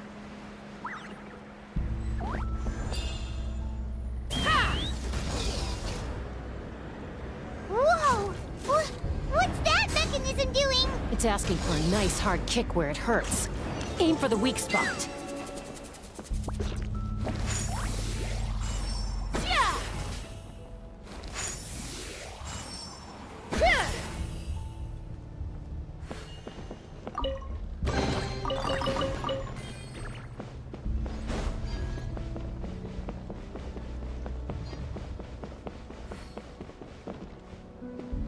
What are they doing here? It's T'Pol's henchman.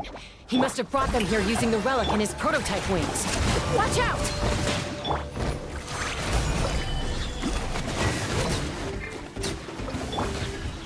Let's fly! Locked on!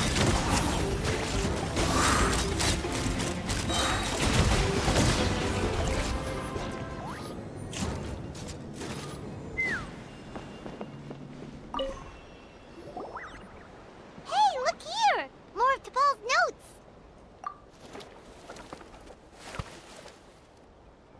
Log number 403. Introduced me to some new comrades who fully support. I told them that some Saurians are blessed with wings, and some people with natural gifts, while the less fortunate among us can only look on longingly as they seize the skies. But I also told them that progress can erase individual differences. Think of the tools humanity has made to fight back against wild beasts. The law we have put in place to even the playing field between the strong and the weak. I promised them that our research will be the new frontier of human progress. With our phlogiston wings, the power of flight will no longer be for a select few to enjoy. Imagine a world where the skies are for all to share. I only hope that when we finally achieve this goal, will be proud of me. Imagine a world where the skies are for all to share. Yes, what a wonderful world that would be. If only it were possible. We could respond faster, and so many tragedies could be prevented. But T'Pol, what about the Saurians you're draining dry of phlogiston? You're not sharing the sky, you're stealing it! Bad move. I won't let you get away with it. I'm fine. Let's keep moving. I don't think we'll find anything else here.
I can't believe he captured so many Kukasaurs.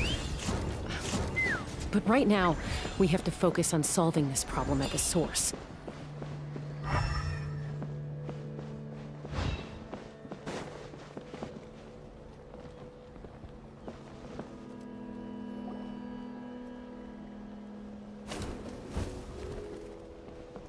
Looks like we've reached the center of the workshop. And still no sign of Koya's baby.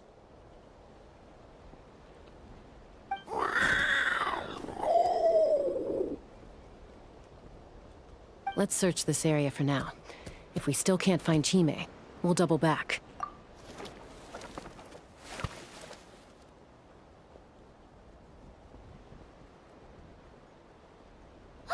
Chaska, Traveler, come quick! What is it? Did you find Chime? Not yet, but look! It's another one of T'Pol's notebooks! Alright.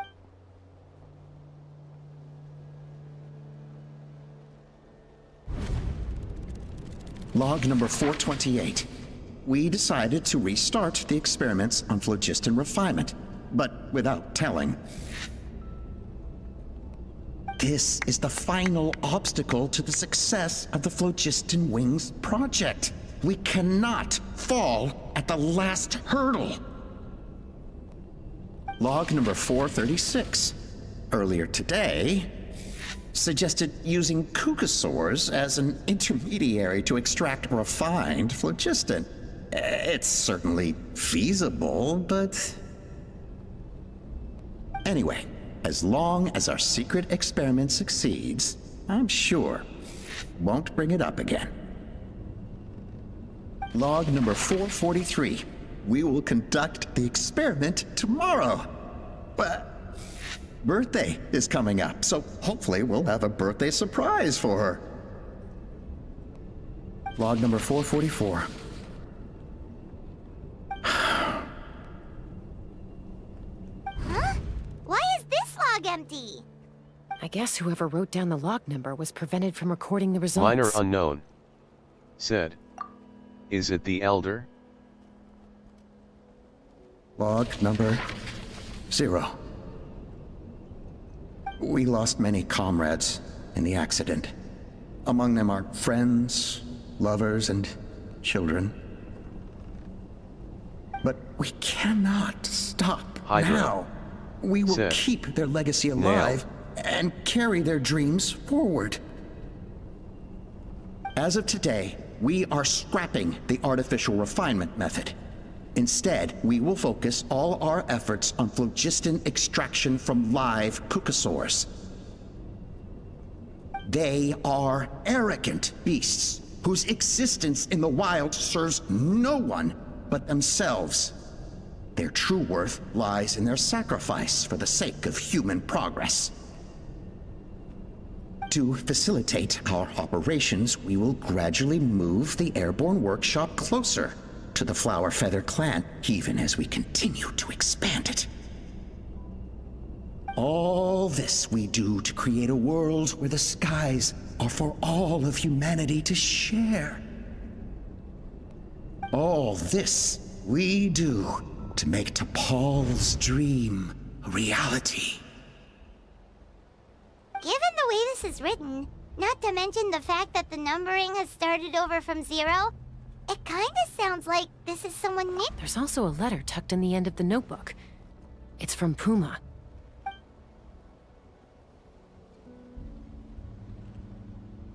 T'Pol, I don't know where you are right now, so I don't know how to reach you. My best bet is to send this letter to the Flower Feather clan. Your father is gravely ill. Oh, I know we've had our differences in the past, but he is still your father. Won't you come and visit him? Please. I know you never liked him and cared even less for me. All you ever yearned for is the sky. And your birth mother. But we'll still be waiting here for you if you do come back. This may be the last chance you'll get to see your father. So Puma's not T'Pol's real mom? Huh. Well, she did say he never called her mom, but I might assume she was just venting. We know that T'Pol's father passed away quite recently, and this letter looks recent. By contrast, the writing in this notebook is old and faded. It looks like the real reason T'Pol didn't attend his father's funeral is because he'd long since passed away himself. If we ask ourselves why this letter was sent to the Flowerfeather clan, why T'Pol always yearned for the sky, and how he got his hands on a relic from the Cinder City, it all points to one answer. That's right. T'Pol was my child. He was born during my days as a wingless wanderer. His birth gave me new hope. I wanted to become the kind of mother who spent her days as a valiant rider, soaring the skies. Not an aimless, wingless nobody. But his father wanted to settle down, to give his child a safe, sheltered life in his tribe. We fought about it constantly, until the love we once had for each other was gone. He started a new family, with another traveler who was also looking to return home. And I went back to the Flowerfeather clan, alone. Alba? I had no idea that despite being raised among the children of echoes, my child still harbored dreams of the skies. Can you imagine, Chaska? The joy and surprise I felt when he showed up at my door, asking to join the flying trials. Or how proud I was when he said he wanted to prove his own worth, rather than relying on my position as elder. And then the anguish that overcame me when he was rejected by the Kukusaurs and became wingless, just as I had after my injury. You've got a lot of nerve showing your face here. Don't take this the wrong way, Chaska.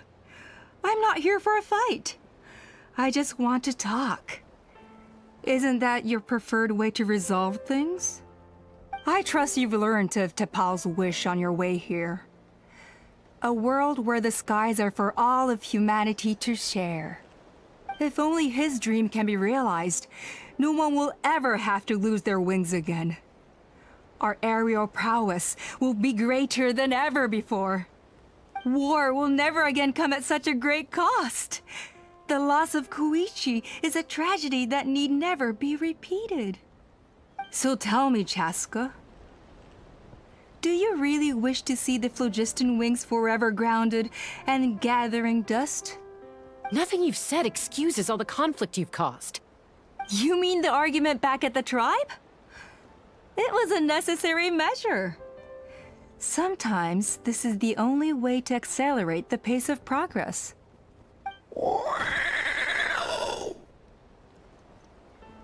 Is a mother harming her children when she coaxes them into swallowing a bitter pill? Of course not. It is a brief moment of suffering for the greater good, and the child would come to understand this in due course. The phlogiston wings are that bitter pill. We will never progress as a tribe if we cling to the scraps the Kukusaurs offer us.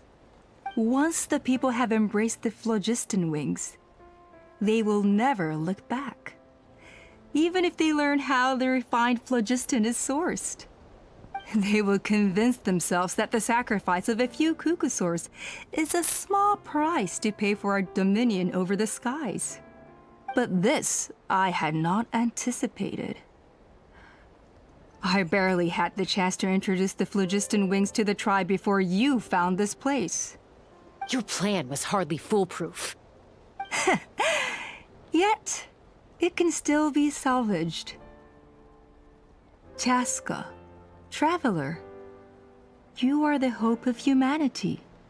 I'm sure you have your doubts about my methods, but know that my love for humanity and for Natlan is genuine. You know me, Chaska. And you know that I've always treated everyone in the Flowerfeather clan as my own children, as fellow humans. Surely you can understand my perspective. Hey, quit the quips! This is serious! Alpa, Natlan doesn't belong to humans alone. And truthfully, neither do I.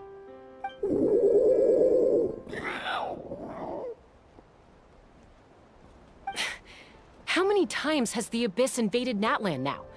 And yet despite how much stronger it is than us, Natlan still stands as a nation of humans and Saurians. Peace imposed by force will crumble in a matter of days, because social bonds are what hold a civilization together. Weren't you the one that taught me that? And yet you would break the bond we share with our Saurian companions to take more power for ourselves? That's as stupid as hacking your own arm off to use it as a club. They are wild beasts, driven purely by instinct. How could they possibly understand human social bonds? How did someone like her ever become a writer?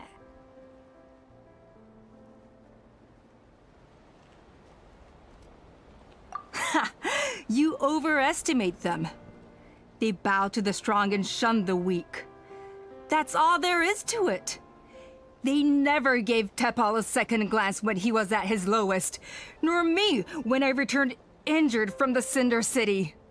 It's all about survival of the fittest for them. Plain and simple. They obeyed me once I proved myself stronger than them, but the moment it serves them better, they'll abandon me in a heartbeat. You're wrong, Alpa. They only reject the wingless because they don't want to fly anyone to their death. Chaska, I will promise you this. Only the unruliest wild cuckosaurs will be used for phlogiston extraction. The ones who have nothing else to offer to humanity. Well, that's too bad. Because I know a few unruly wild cuckosaurs who don't think that idea is gonna fly. Namely my mom, my sister, and me. And the others? To us, they're friends, family, even children. So if you want to put any of them in one of your cages, you're gonna have to go through us. Is that right? I knew you might be difficult to convince. Maybe this will change your mind.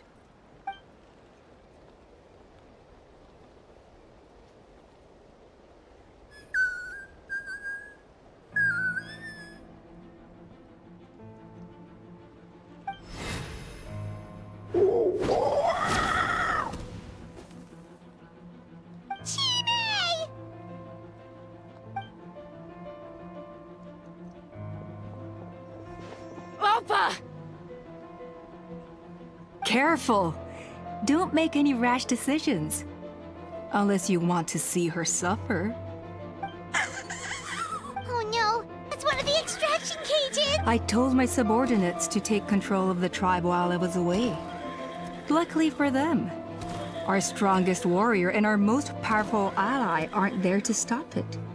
Take control? What are you planning to do with Mutota and his supporters? Merely accelerate their inevitable downfall. They cannot stand in the way of progress forever.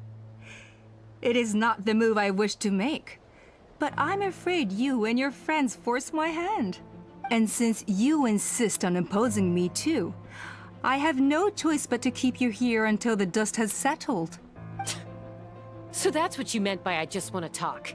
You never intended to negotiate. You just wanted to stall us. No, Chaska. I genuinely hoped I could win you over. You are the strongest warriors we have. Put down your weapons, and I promise you that no harm will come to this young Saurian. I just need you to stay here for the next couple of weeks or so, while my people consolidate their power. Then, I will give her back to you, and you'll be free to leave. As long as the majority supports our vision, even the Pyro Archon cannot meddle in our internal affairs. Your vision is deranged, and the Flower Feather Clan will never support it. You sure about that? Then wait here and see. Time will tell. What do we do? Even if the whole tribe fights back, Mutota's in grave danger! Stop delaying the inevitable! Drop your weapons and get into the cages, now! She's still holding Chime hostage. Is there really no other way?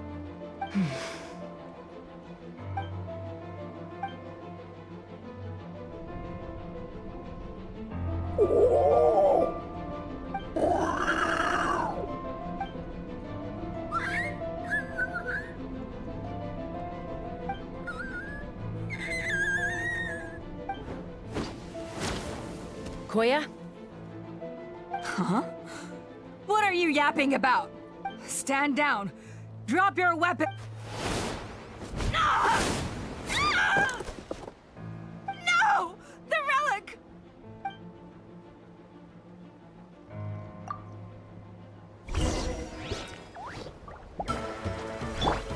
Yoo-hoo! The wind knows me. Fire in the hole! Give up, Alpa. We're negotiating my way now, and this ain't your strong suit. Hey, something's up with this relic! Mama. Bird.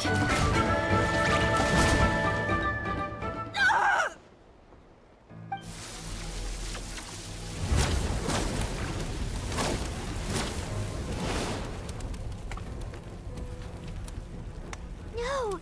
What is she doing? She'll bring us all down with her! But why? We stabilized the relic. Maybe it got damaged in the fight. If we don't think of something fast, this whole workshop is gonna fall apart. No. They're directly beneath us. My beloved tribe!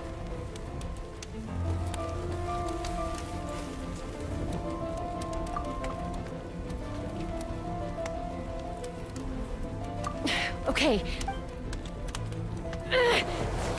It's too powerful. This ain't a toy like last time. But we need to get it far away before it explodes. Then the Koya, remember when we were kids? Come on, let's take this thing high up into the sky. Don't worry, I know I can get rid of it before it explodes. All I need is for you to catch me at the end. Just like old times. I can't hold it. Don't be in. Alpa! What are you? You're a fool, Chaska! Why would you choose such a risky solution? We cannot entrust the safety of our tribe to this wild Saurian! I'm the fool! You really think you can stand a better chance than me?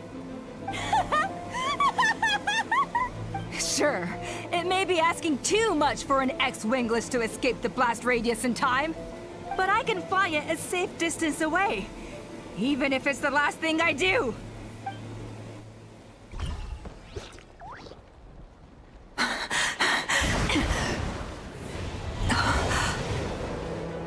Here, this should be high enough to save the clan. What? You don't get to die a hero today.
Koya, are you hurt? Let me take a look at you. What do you mean, I'm fine?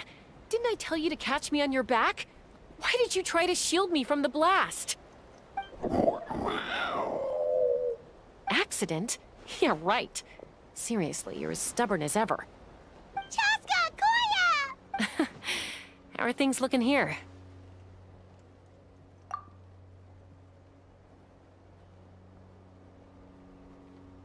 I think that's putting it mildly. I owe you one. Again.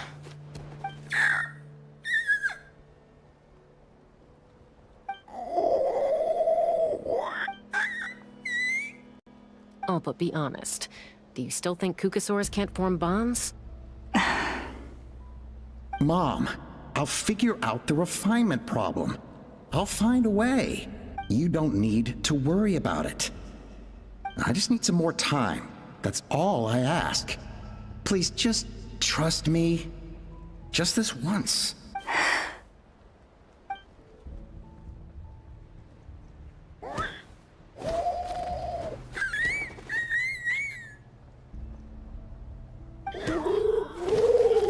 The Flower Feather Clan yield to the strong. And it's up to the winners to define what strength means. So it looks like it's my turn to yield. Koya! Koya!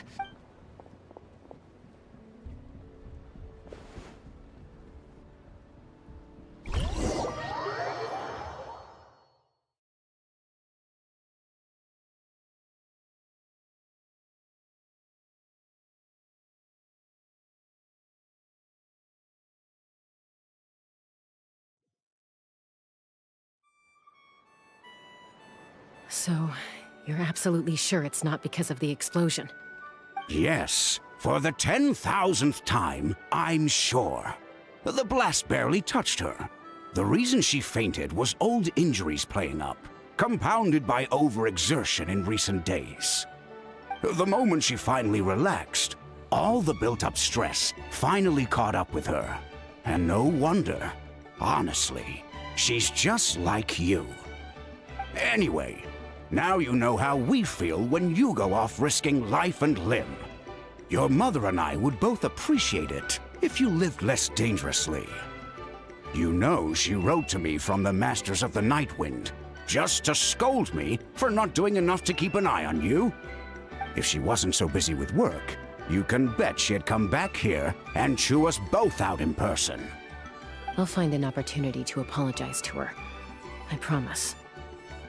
You'd better. No more avoiding us, okay? And don't get me started on all the checkups you've missed. Got it. Got it. Huh? Koya?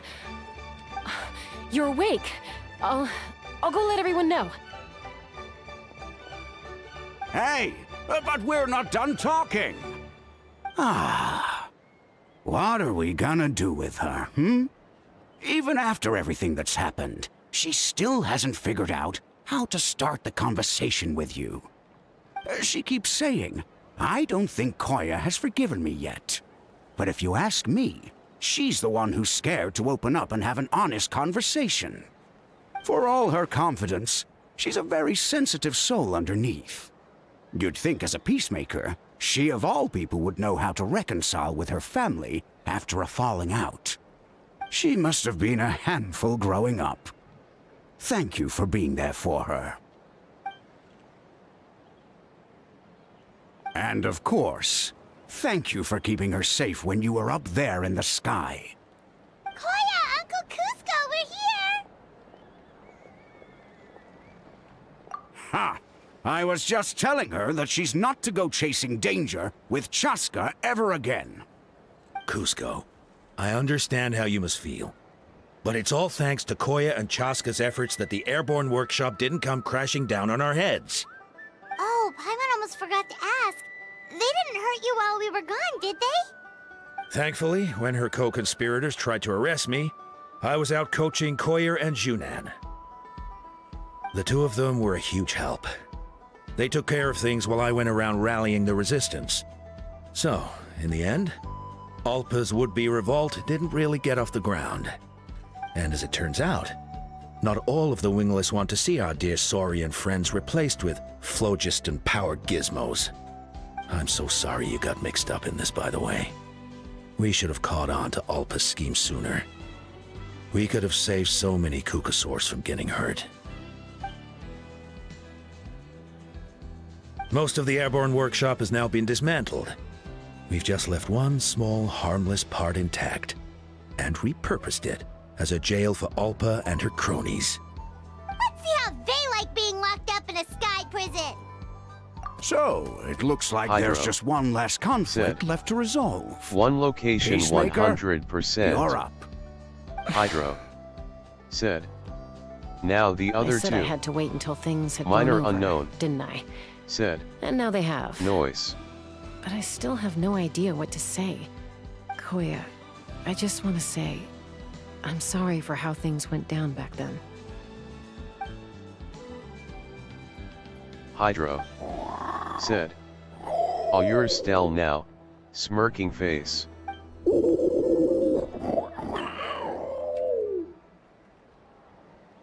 Huh? Does this mean you're not mad at me anymore? Minor unknown. Said. There's that family likeness coming through again. But that day, when we ran into each other... Hydro. Said. Come here, cutie. Huh? So then, when did you finally make your peace with it?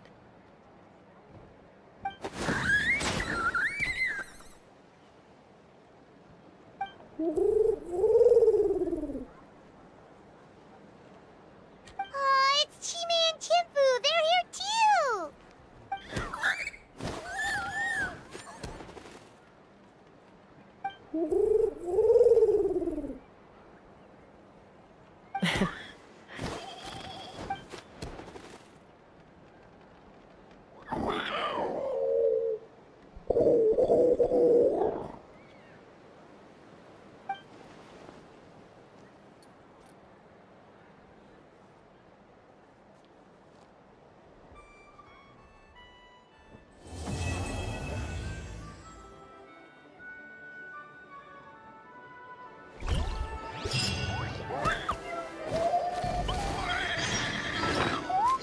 Hydro. Said. LOL, Stell is the only MC says noise in Idols.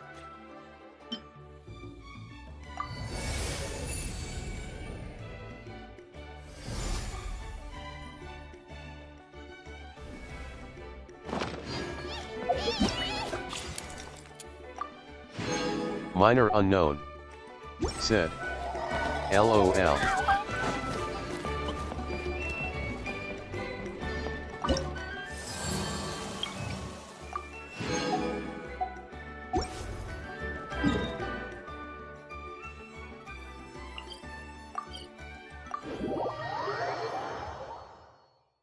Hydro. Said. Looks like Kuren really messed up big time with sleep schedule.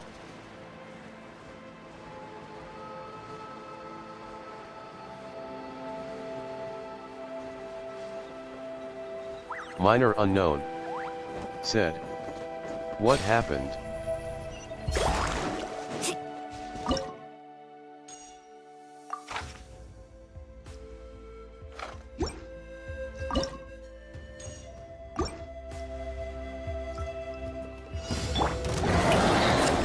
Time to shine! Fallen leaves, adorn my night! Gather! Hydro. Said. Just an assumption, I haven't kept in touch with her yet.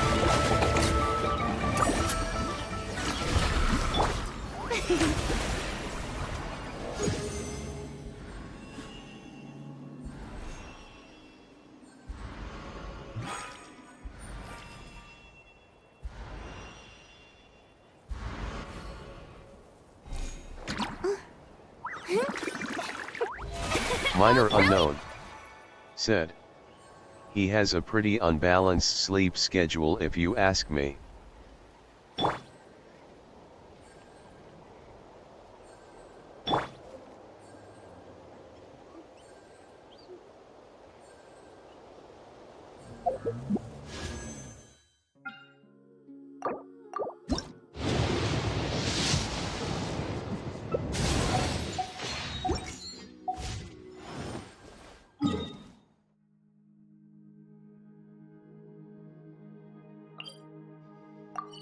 Hydro. Said. If he don't have class he should rest afternoon, evening or early night to make up for that. Hydro. Said. Gambling still? Try saving for Pyro Mommy.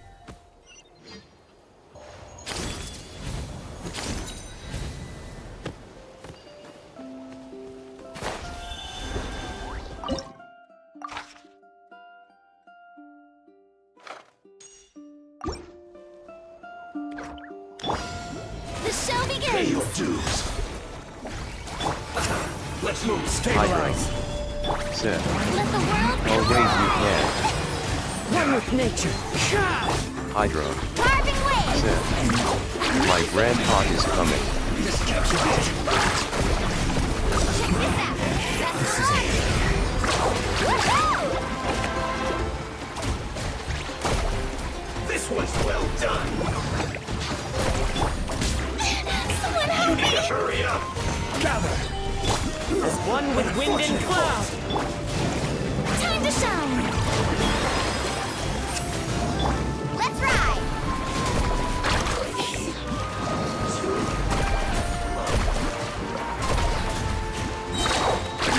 Hydro. Said. Oh no, sister. Let my name echo in song! Yoo-hoo! Solidify. Let's shred, turkey! Woohoo!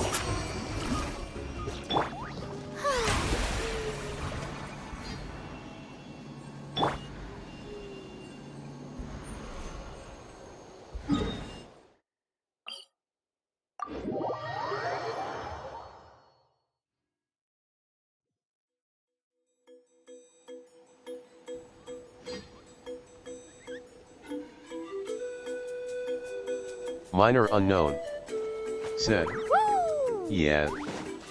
Minor unknown. Said. I'll have to try for newbie.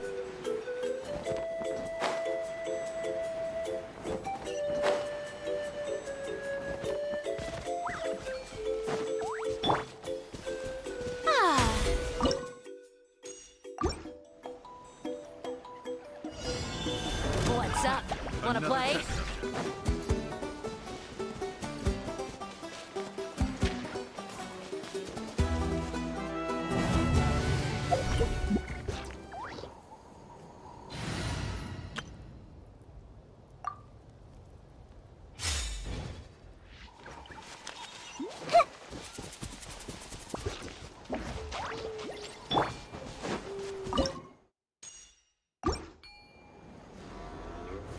Stabilize. Let's have some fun, shall we?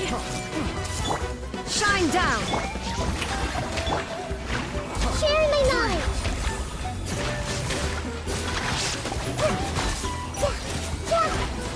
Grow, grow, grow! Time to shine! Gather. Illusion shattered. Let's play for a little. Yeah. What?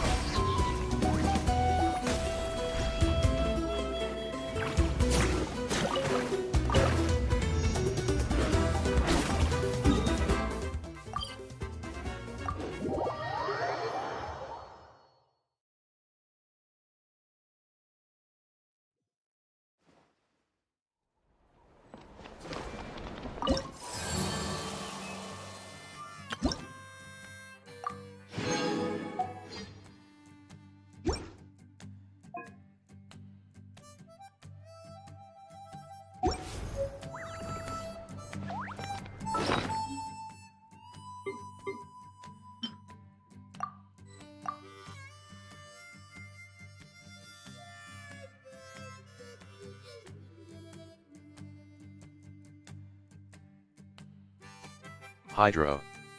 Said. Guess which place I complete exploring?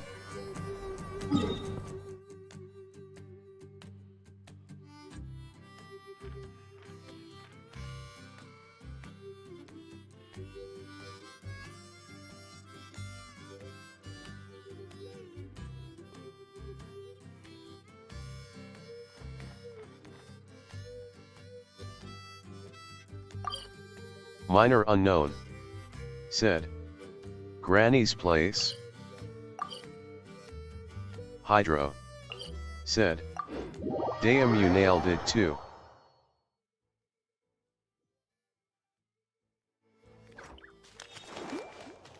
Hydro. Said. Yep, Granny's place indeed.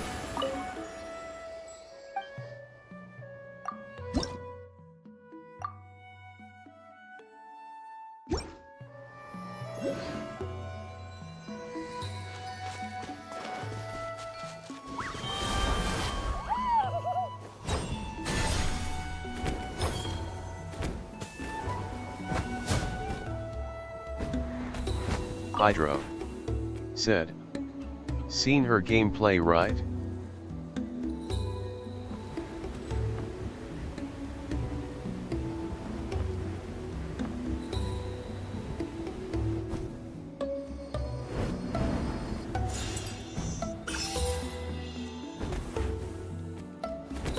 Minor unknown said. No.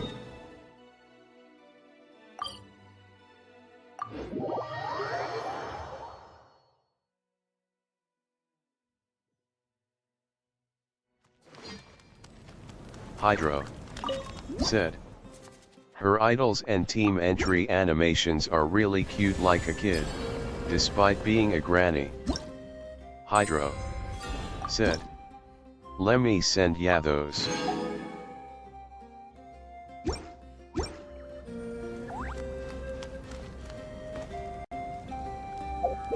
Minor unknown said. Okay.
Hydro said.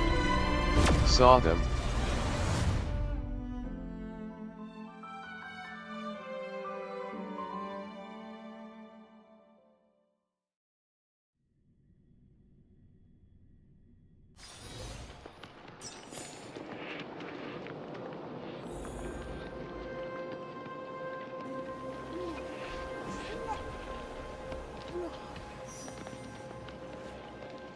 Minor unknown said. Looks good.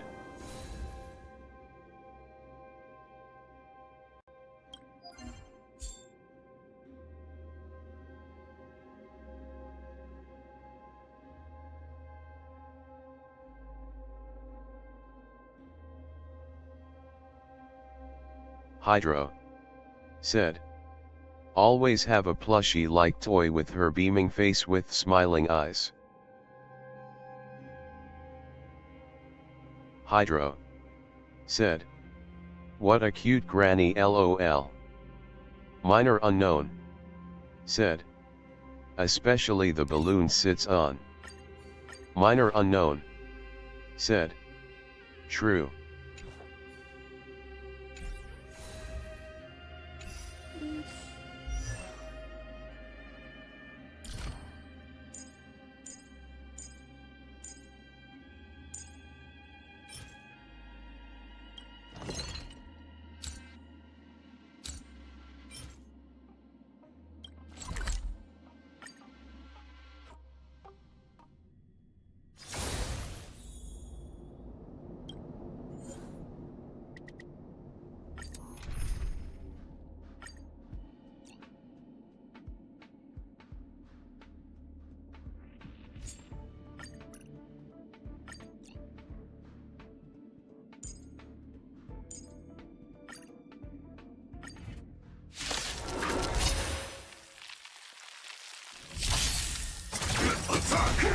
Until everything burns to ashes!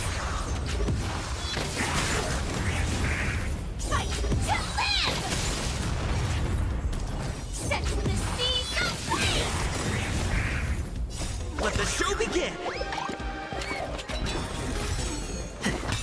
Existence is unity. All will be swept away by the wind. Fight to live! Set the seas ablaze! Fight to live! Set the seas ablaze! Let the show begin! Fight to live! Set the seas ablaze! Fight to live! Dreams do come true. Let the show begin!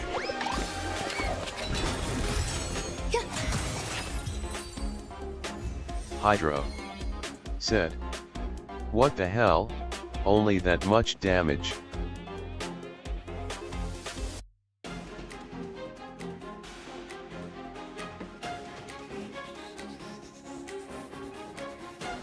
Hydro said, "Is it a C6?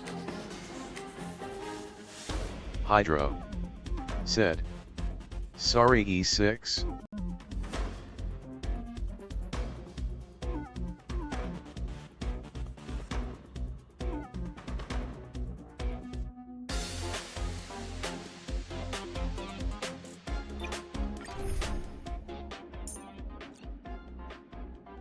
Minor unknown said, "I'll show LOL."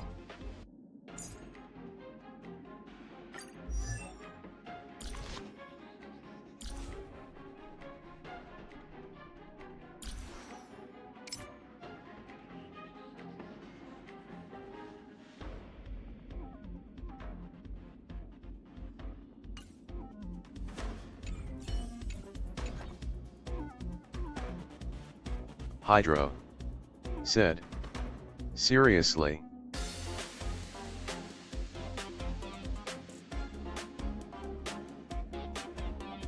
Minor unknown said, "IKR." Minor unknown said, "It's a funny build." Hydro said, "Weak ass." Burns to ashes! Fight to live! Minor unknown Set the said, seas ablaze! "We'll see this one." Let's improvise. Let the show begin! Eternal. Fight to live! Set the seas ablaze! Fight to live! Set the seas ablaze! Fight to live! Let the show begin! Set the seas ablaze!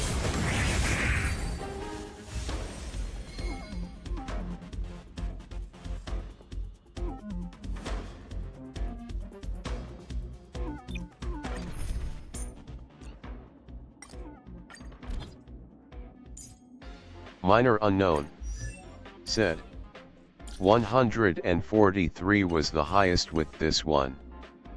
Hydro said, "Shouldn't it reach 200k? Don't be nervous. Until everything burns to ashes! Hydro said, Dreams do "Break come team true. is really weak on normal challenges." Minor All will be unknown swept away by the wind. said, "We'll see mine." Minor unknown said, "Yeah." Let the show begin! Fight to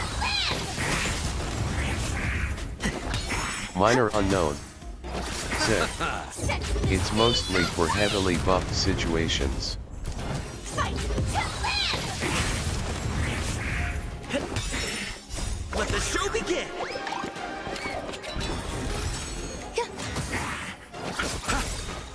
The dead return! Set the seas ablaze! Let's improvise. Eternal. All will be swept away by the wind. Minor unknown. Said. Mine did 115 LOL. Hydro. Said. See. Not even Nihility or Elation teams require that much buff to finish enemies. Hydro. Said. Saw that, nice work.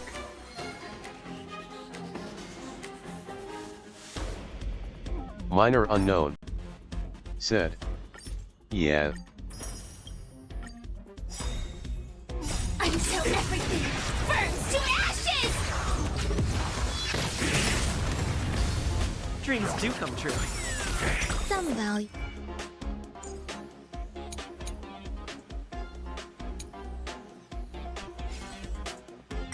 Let the show begin! Existence is unity.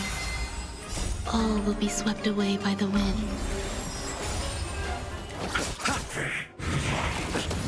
Fight to live! Set the seas afire! Hydro. Said. No Caesar King. Set the seas afire! Minor unknown. Let the show begin! Said. Fight to live!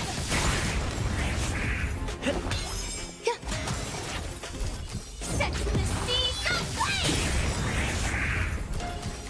All will be Hydro. swept away by the wind. Said. I am only realizing currently she's the Zhongli of Sleeping Face.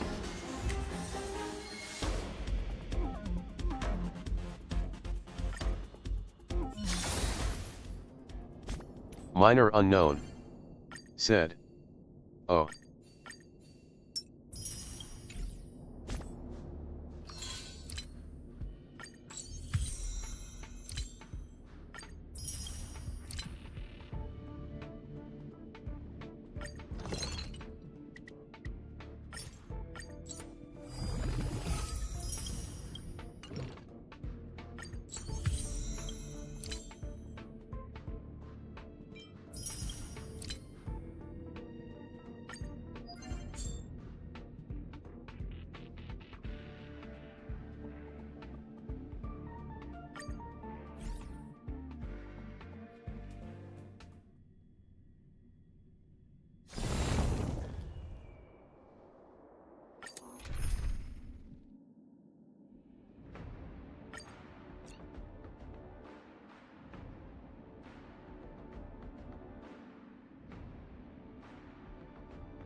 Hydro. Said. Now you got who I meant?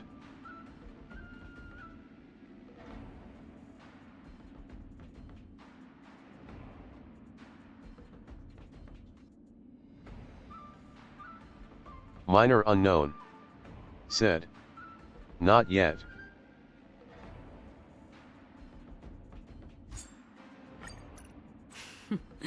So it's you. Our time spent with one another is precious.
Time to change. Lend me your strength.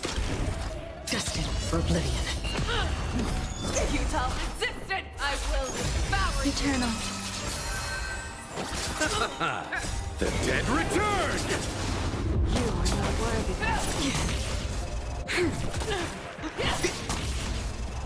I weep for the departed. Hydro. Said. Now check.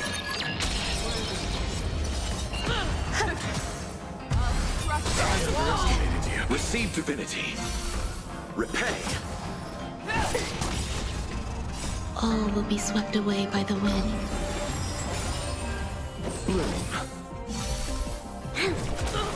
Lend me your strength. To guard and defend. Crush them. Destined for oblivion. You cannot hide. Pray, I will devour you. The dead return! Enjoying yourself? Lend me your strength. On the still waters of oblivion. I weep for the departed. It too shall fall.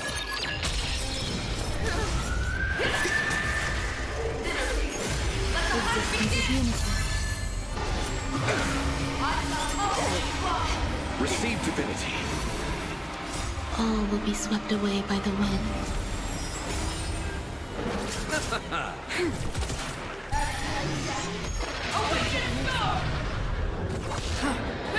It cannot come. You cannot hide. Pray. Enjoying yourself? I will devour. All will be swept away by the wind.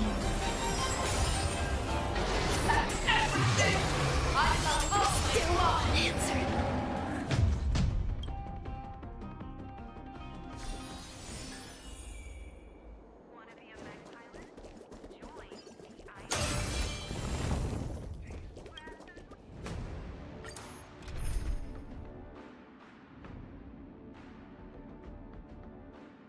Hydro. Said. Benice White apparently thawed the ice fencing, my heart rolling on the floor laughing, rolling on the floor laughing.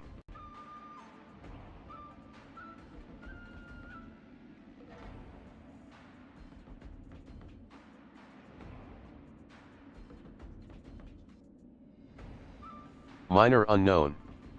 Said. LOL.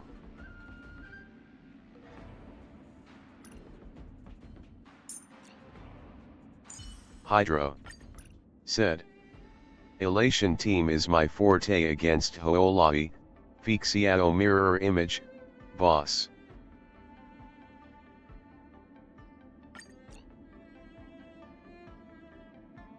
Minor unknown. Said.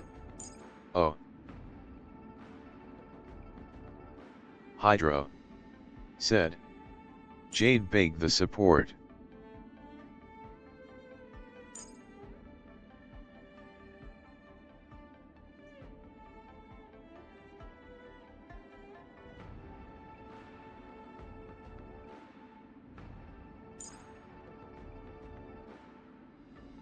Hydro. Said.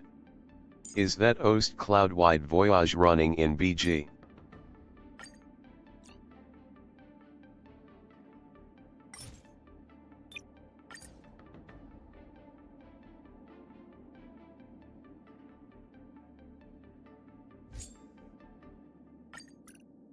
Hydro. Said. Blade is elation unit no doubt.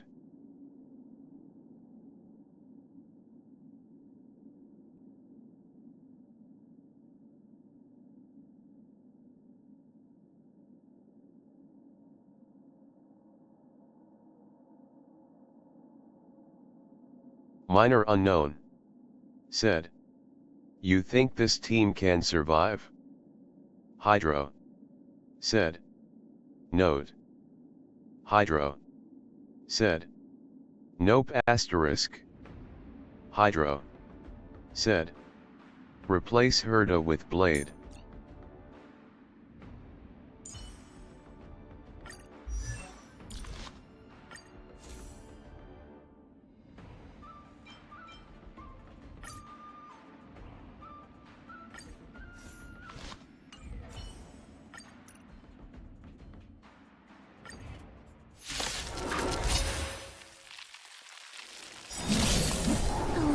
VIP. I always deliver. Savor it for me. Receive divinity. Resonate all together. You cannot pray. I will devour you. Fight is set. You are not Fail to stand you. It's okay. It's okay. You are not. Rip the stars. Bloom. Repay. The dead return!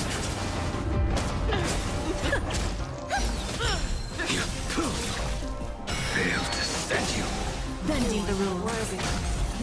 I underestimated you. I will devour you. Savor it for me. Harmony and unison. Stars echo. No more time. Don't let me down. Fail to stand you. Receive divinity. There's no backing out now. For me or you. Your end approaches.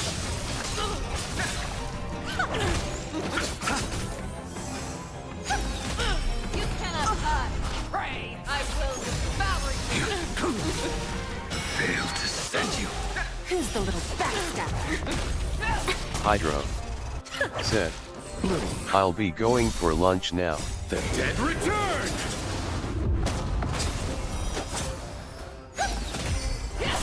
Minor unknown said, okay. Savor it for me.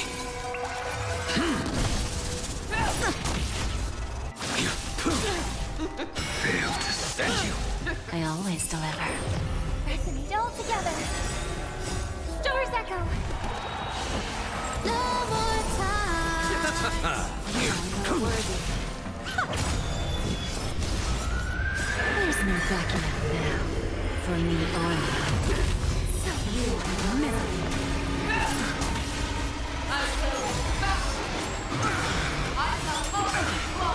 Receive divinity. The fight is set. Fail to stand you. Who's the little backstabber? The dead return!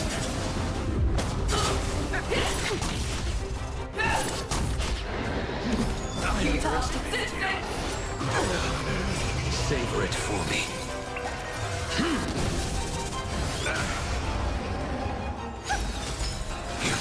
Fail to stand you. Bending the rules. Don't let me down. It cannot come to pass. Let the hunt begin. There's no backing out now. For me or you. Miserable. I shall always wrong.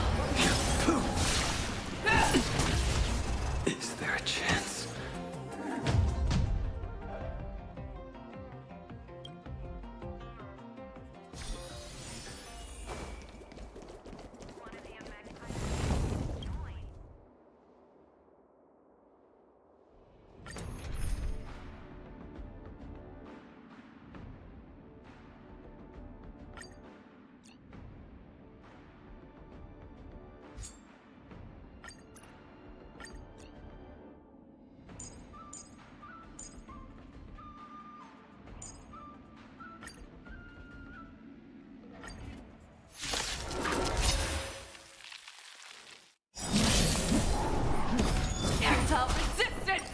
World cleansing dragon. I will devour you. Break. Huh? Bust? Or maybe I'll take it off. Watch your head. Rise. Feeling spiffy? Underestimated you. Hydro said, that TN got defeated. You are not worthy. Can you find the answer? Minor unknown said, World cleansing dragon. yeah.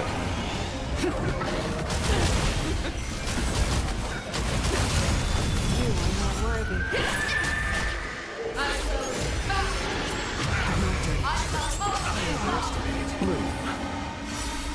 Watch your head. The dead return! Hydro said.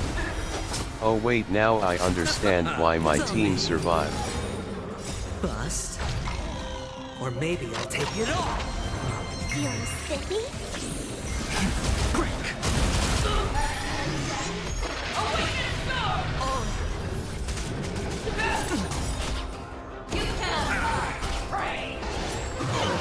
Watch your head. Can you find the answer? Spin freely. Let the hunt begin! Hydro said. Dear old Yunli plus all units equipped with 5-star LCs.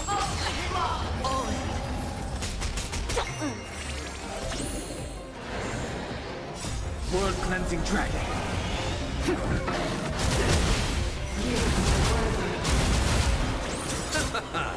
The dead return! It's on me. Watch your head.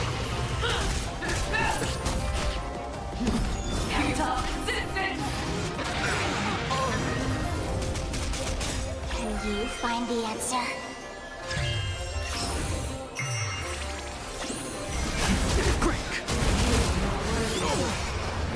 World cleansing dragon.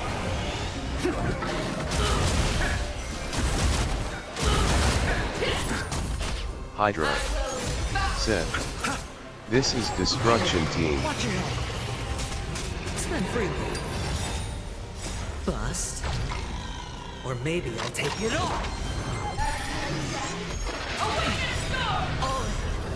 Minor unknown. The dead return! Yes. Hydro said. Sparkle equals reverse ms dot bald bread. Have assets. Watch your head. No dirty tricks. It's on me. Feeling spiffy? Hydro said. World cleansing dragon. Flatbread asterisk.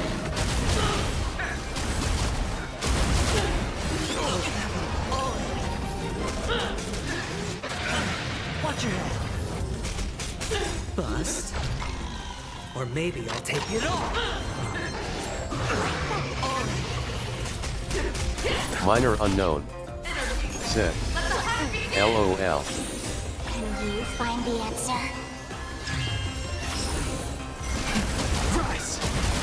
Hydro said. I used an E6 Jacob. The dead return! Watch your head.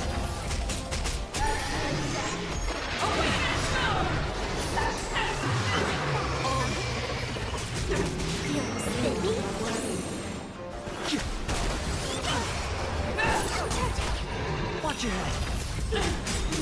Bust. Or maybe I'll take it all. Spin freely. Can you find the answer? Hydro said. Let me tell ya the team I used support. E6 Jade, Muraka Yunli, and Topaz. It's on me. Feeling spiffy? Rise!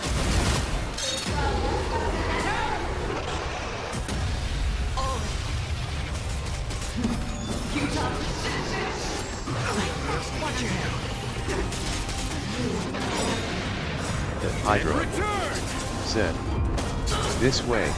Most attacks are on Yunli. Maybe I'll take it all. Minor unknown said.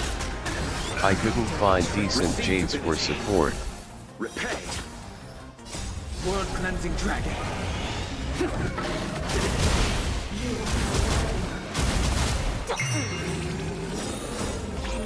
find the answer? Spend free. Nothing major. Watch your head. Rise.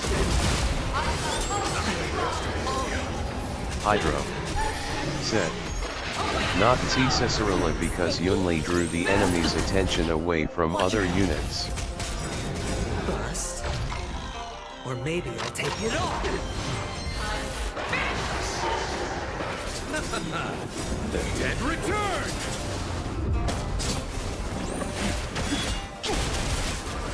World cleansing dragon.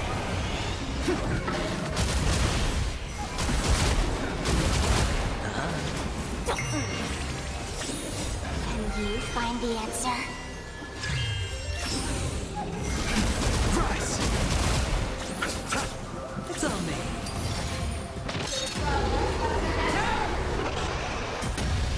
Hydro said. For me that baby girl is the savior.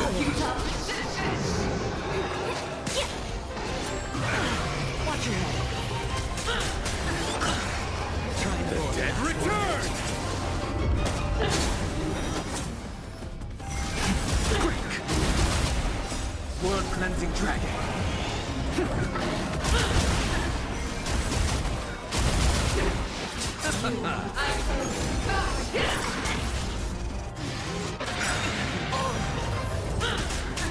Bust.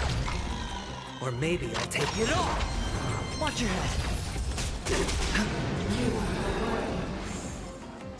Can you find the answer?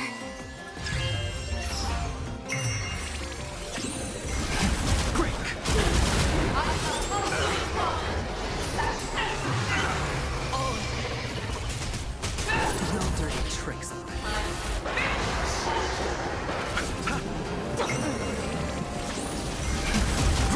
Hydro said. Also I wonder why that short and eat them poor. Won't that be a child abuse? Rolling on the floor laughing. Can you find the answer?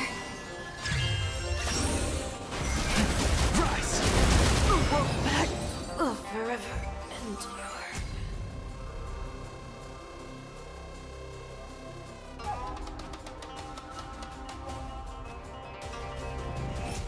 Minor unknown said. LOL.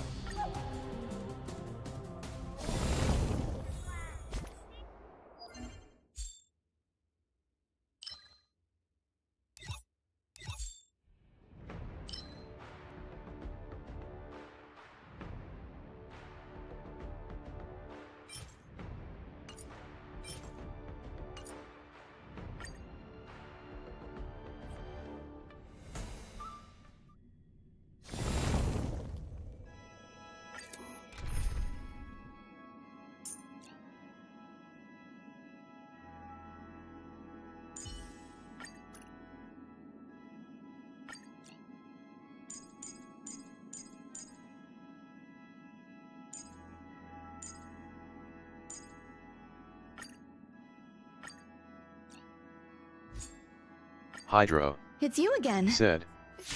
Break team time. Hydro said. Bring Ruon Mick. Until everything burns to ashes! Let the show begin! Sing together! Set the seas aflame! Existence is unity. The dead return!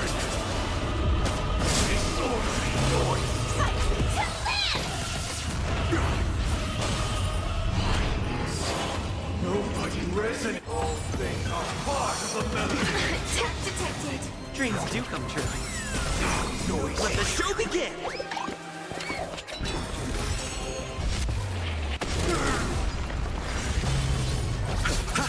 Set the seas aflame! All will be swept away by the wind. Sight to land! Disorderly noise.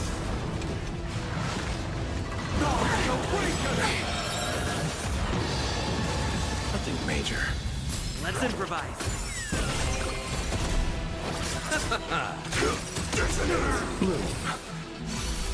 Repay. Eternal. Let the show begin! Until everything burns to ashes! Disorderly noise! Set to the sea of flame! The dead return! Disorderly noise! Eternal prayer! Fight to land!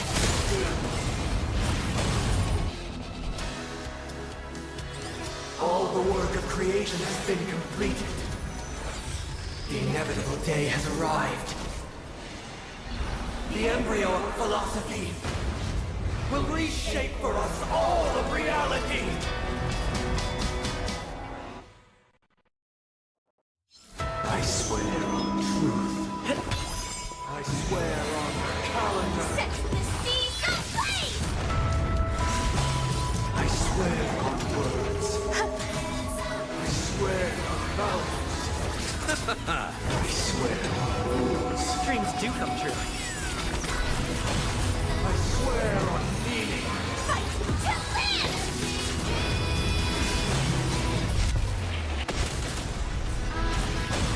I swear on human dignity.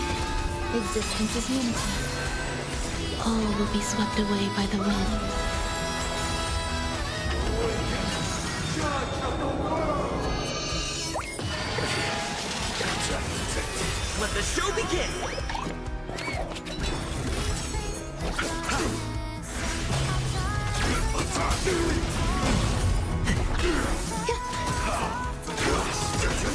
Receive divinity. Until everything burns to ashes! The dead return! Set to the sea of flame! Blast! Let's improvise. Blasphemous!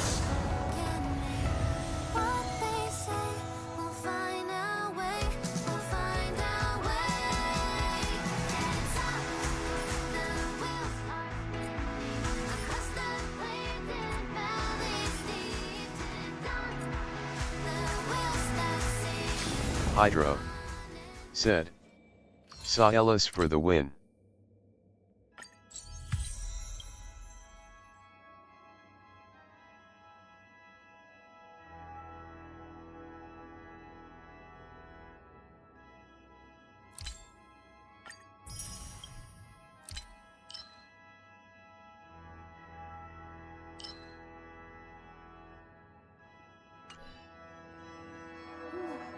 Hydro said, I miss Jinsey.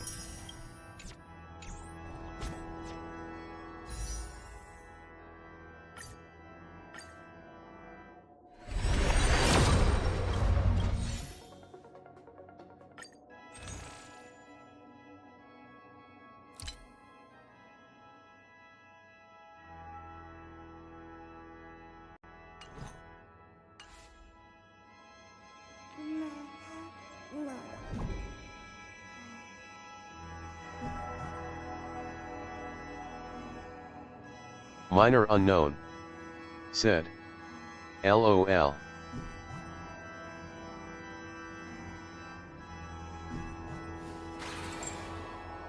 Minor unknown said, that will be it for today, chat. See you soon. Hydro said, know that Wuthering Waves started a new event? Minor unknown said, oh.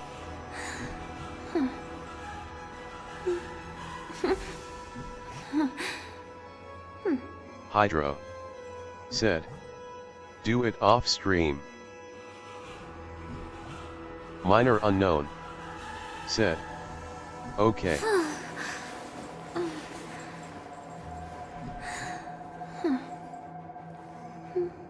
Minor unknown said, CYA later.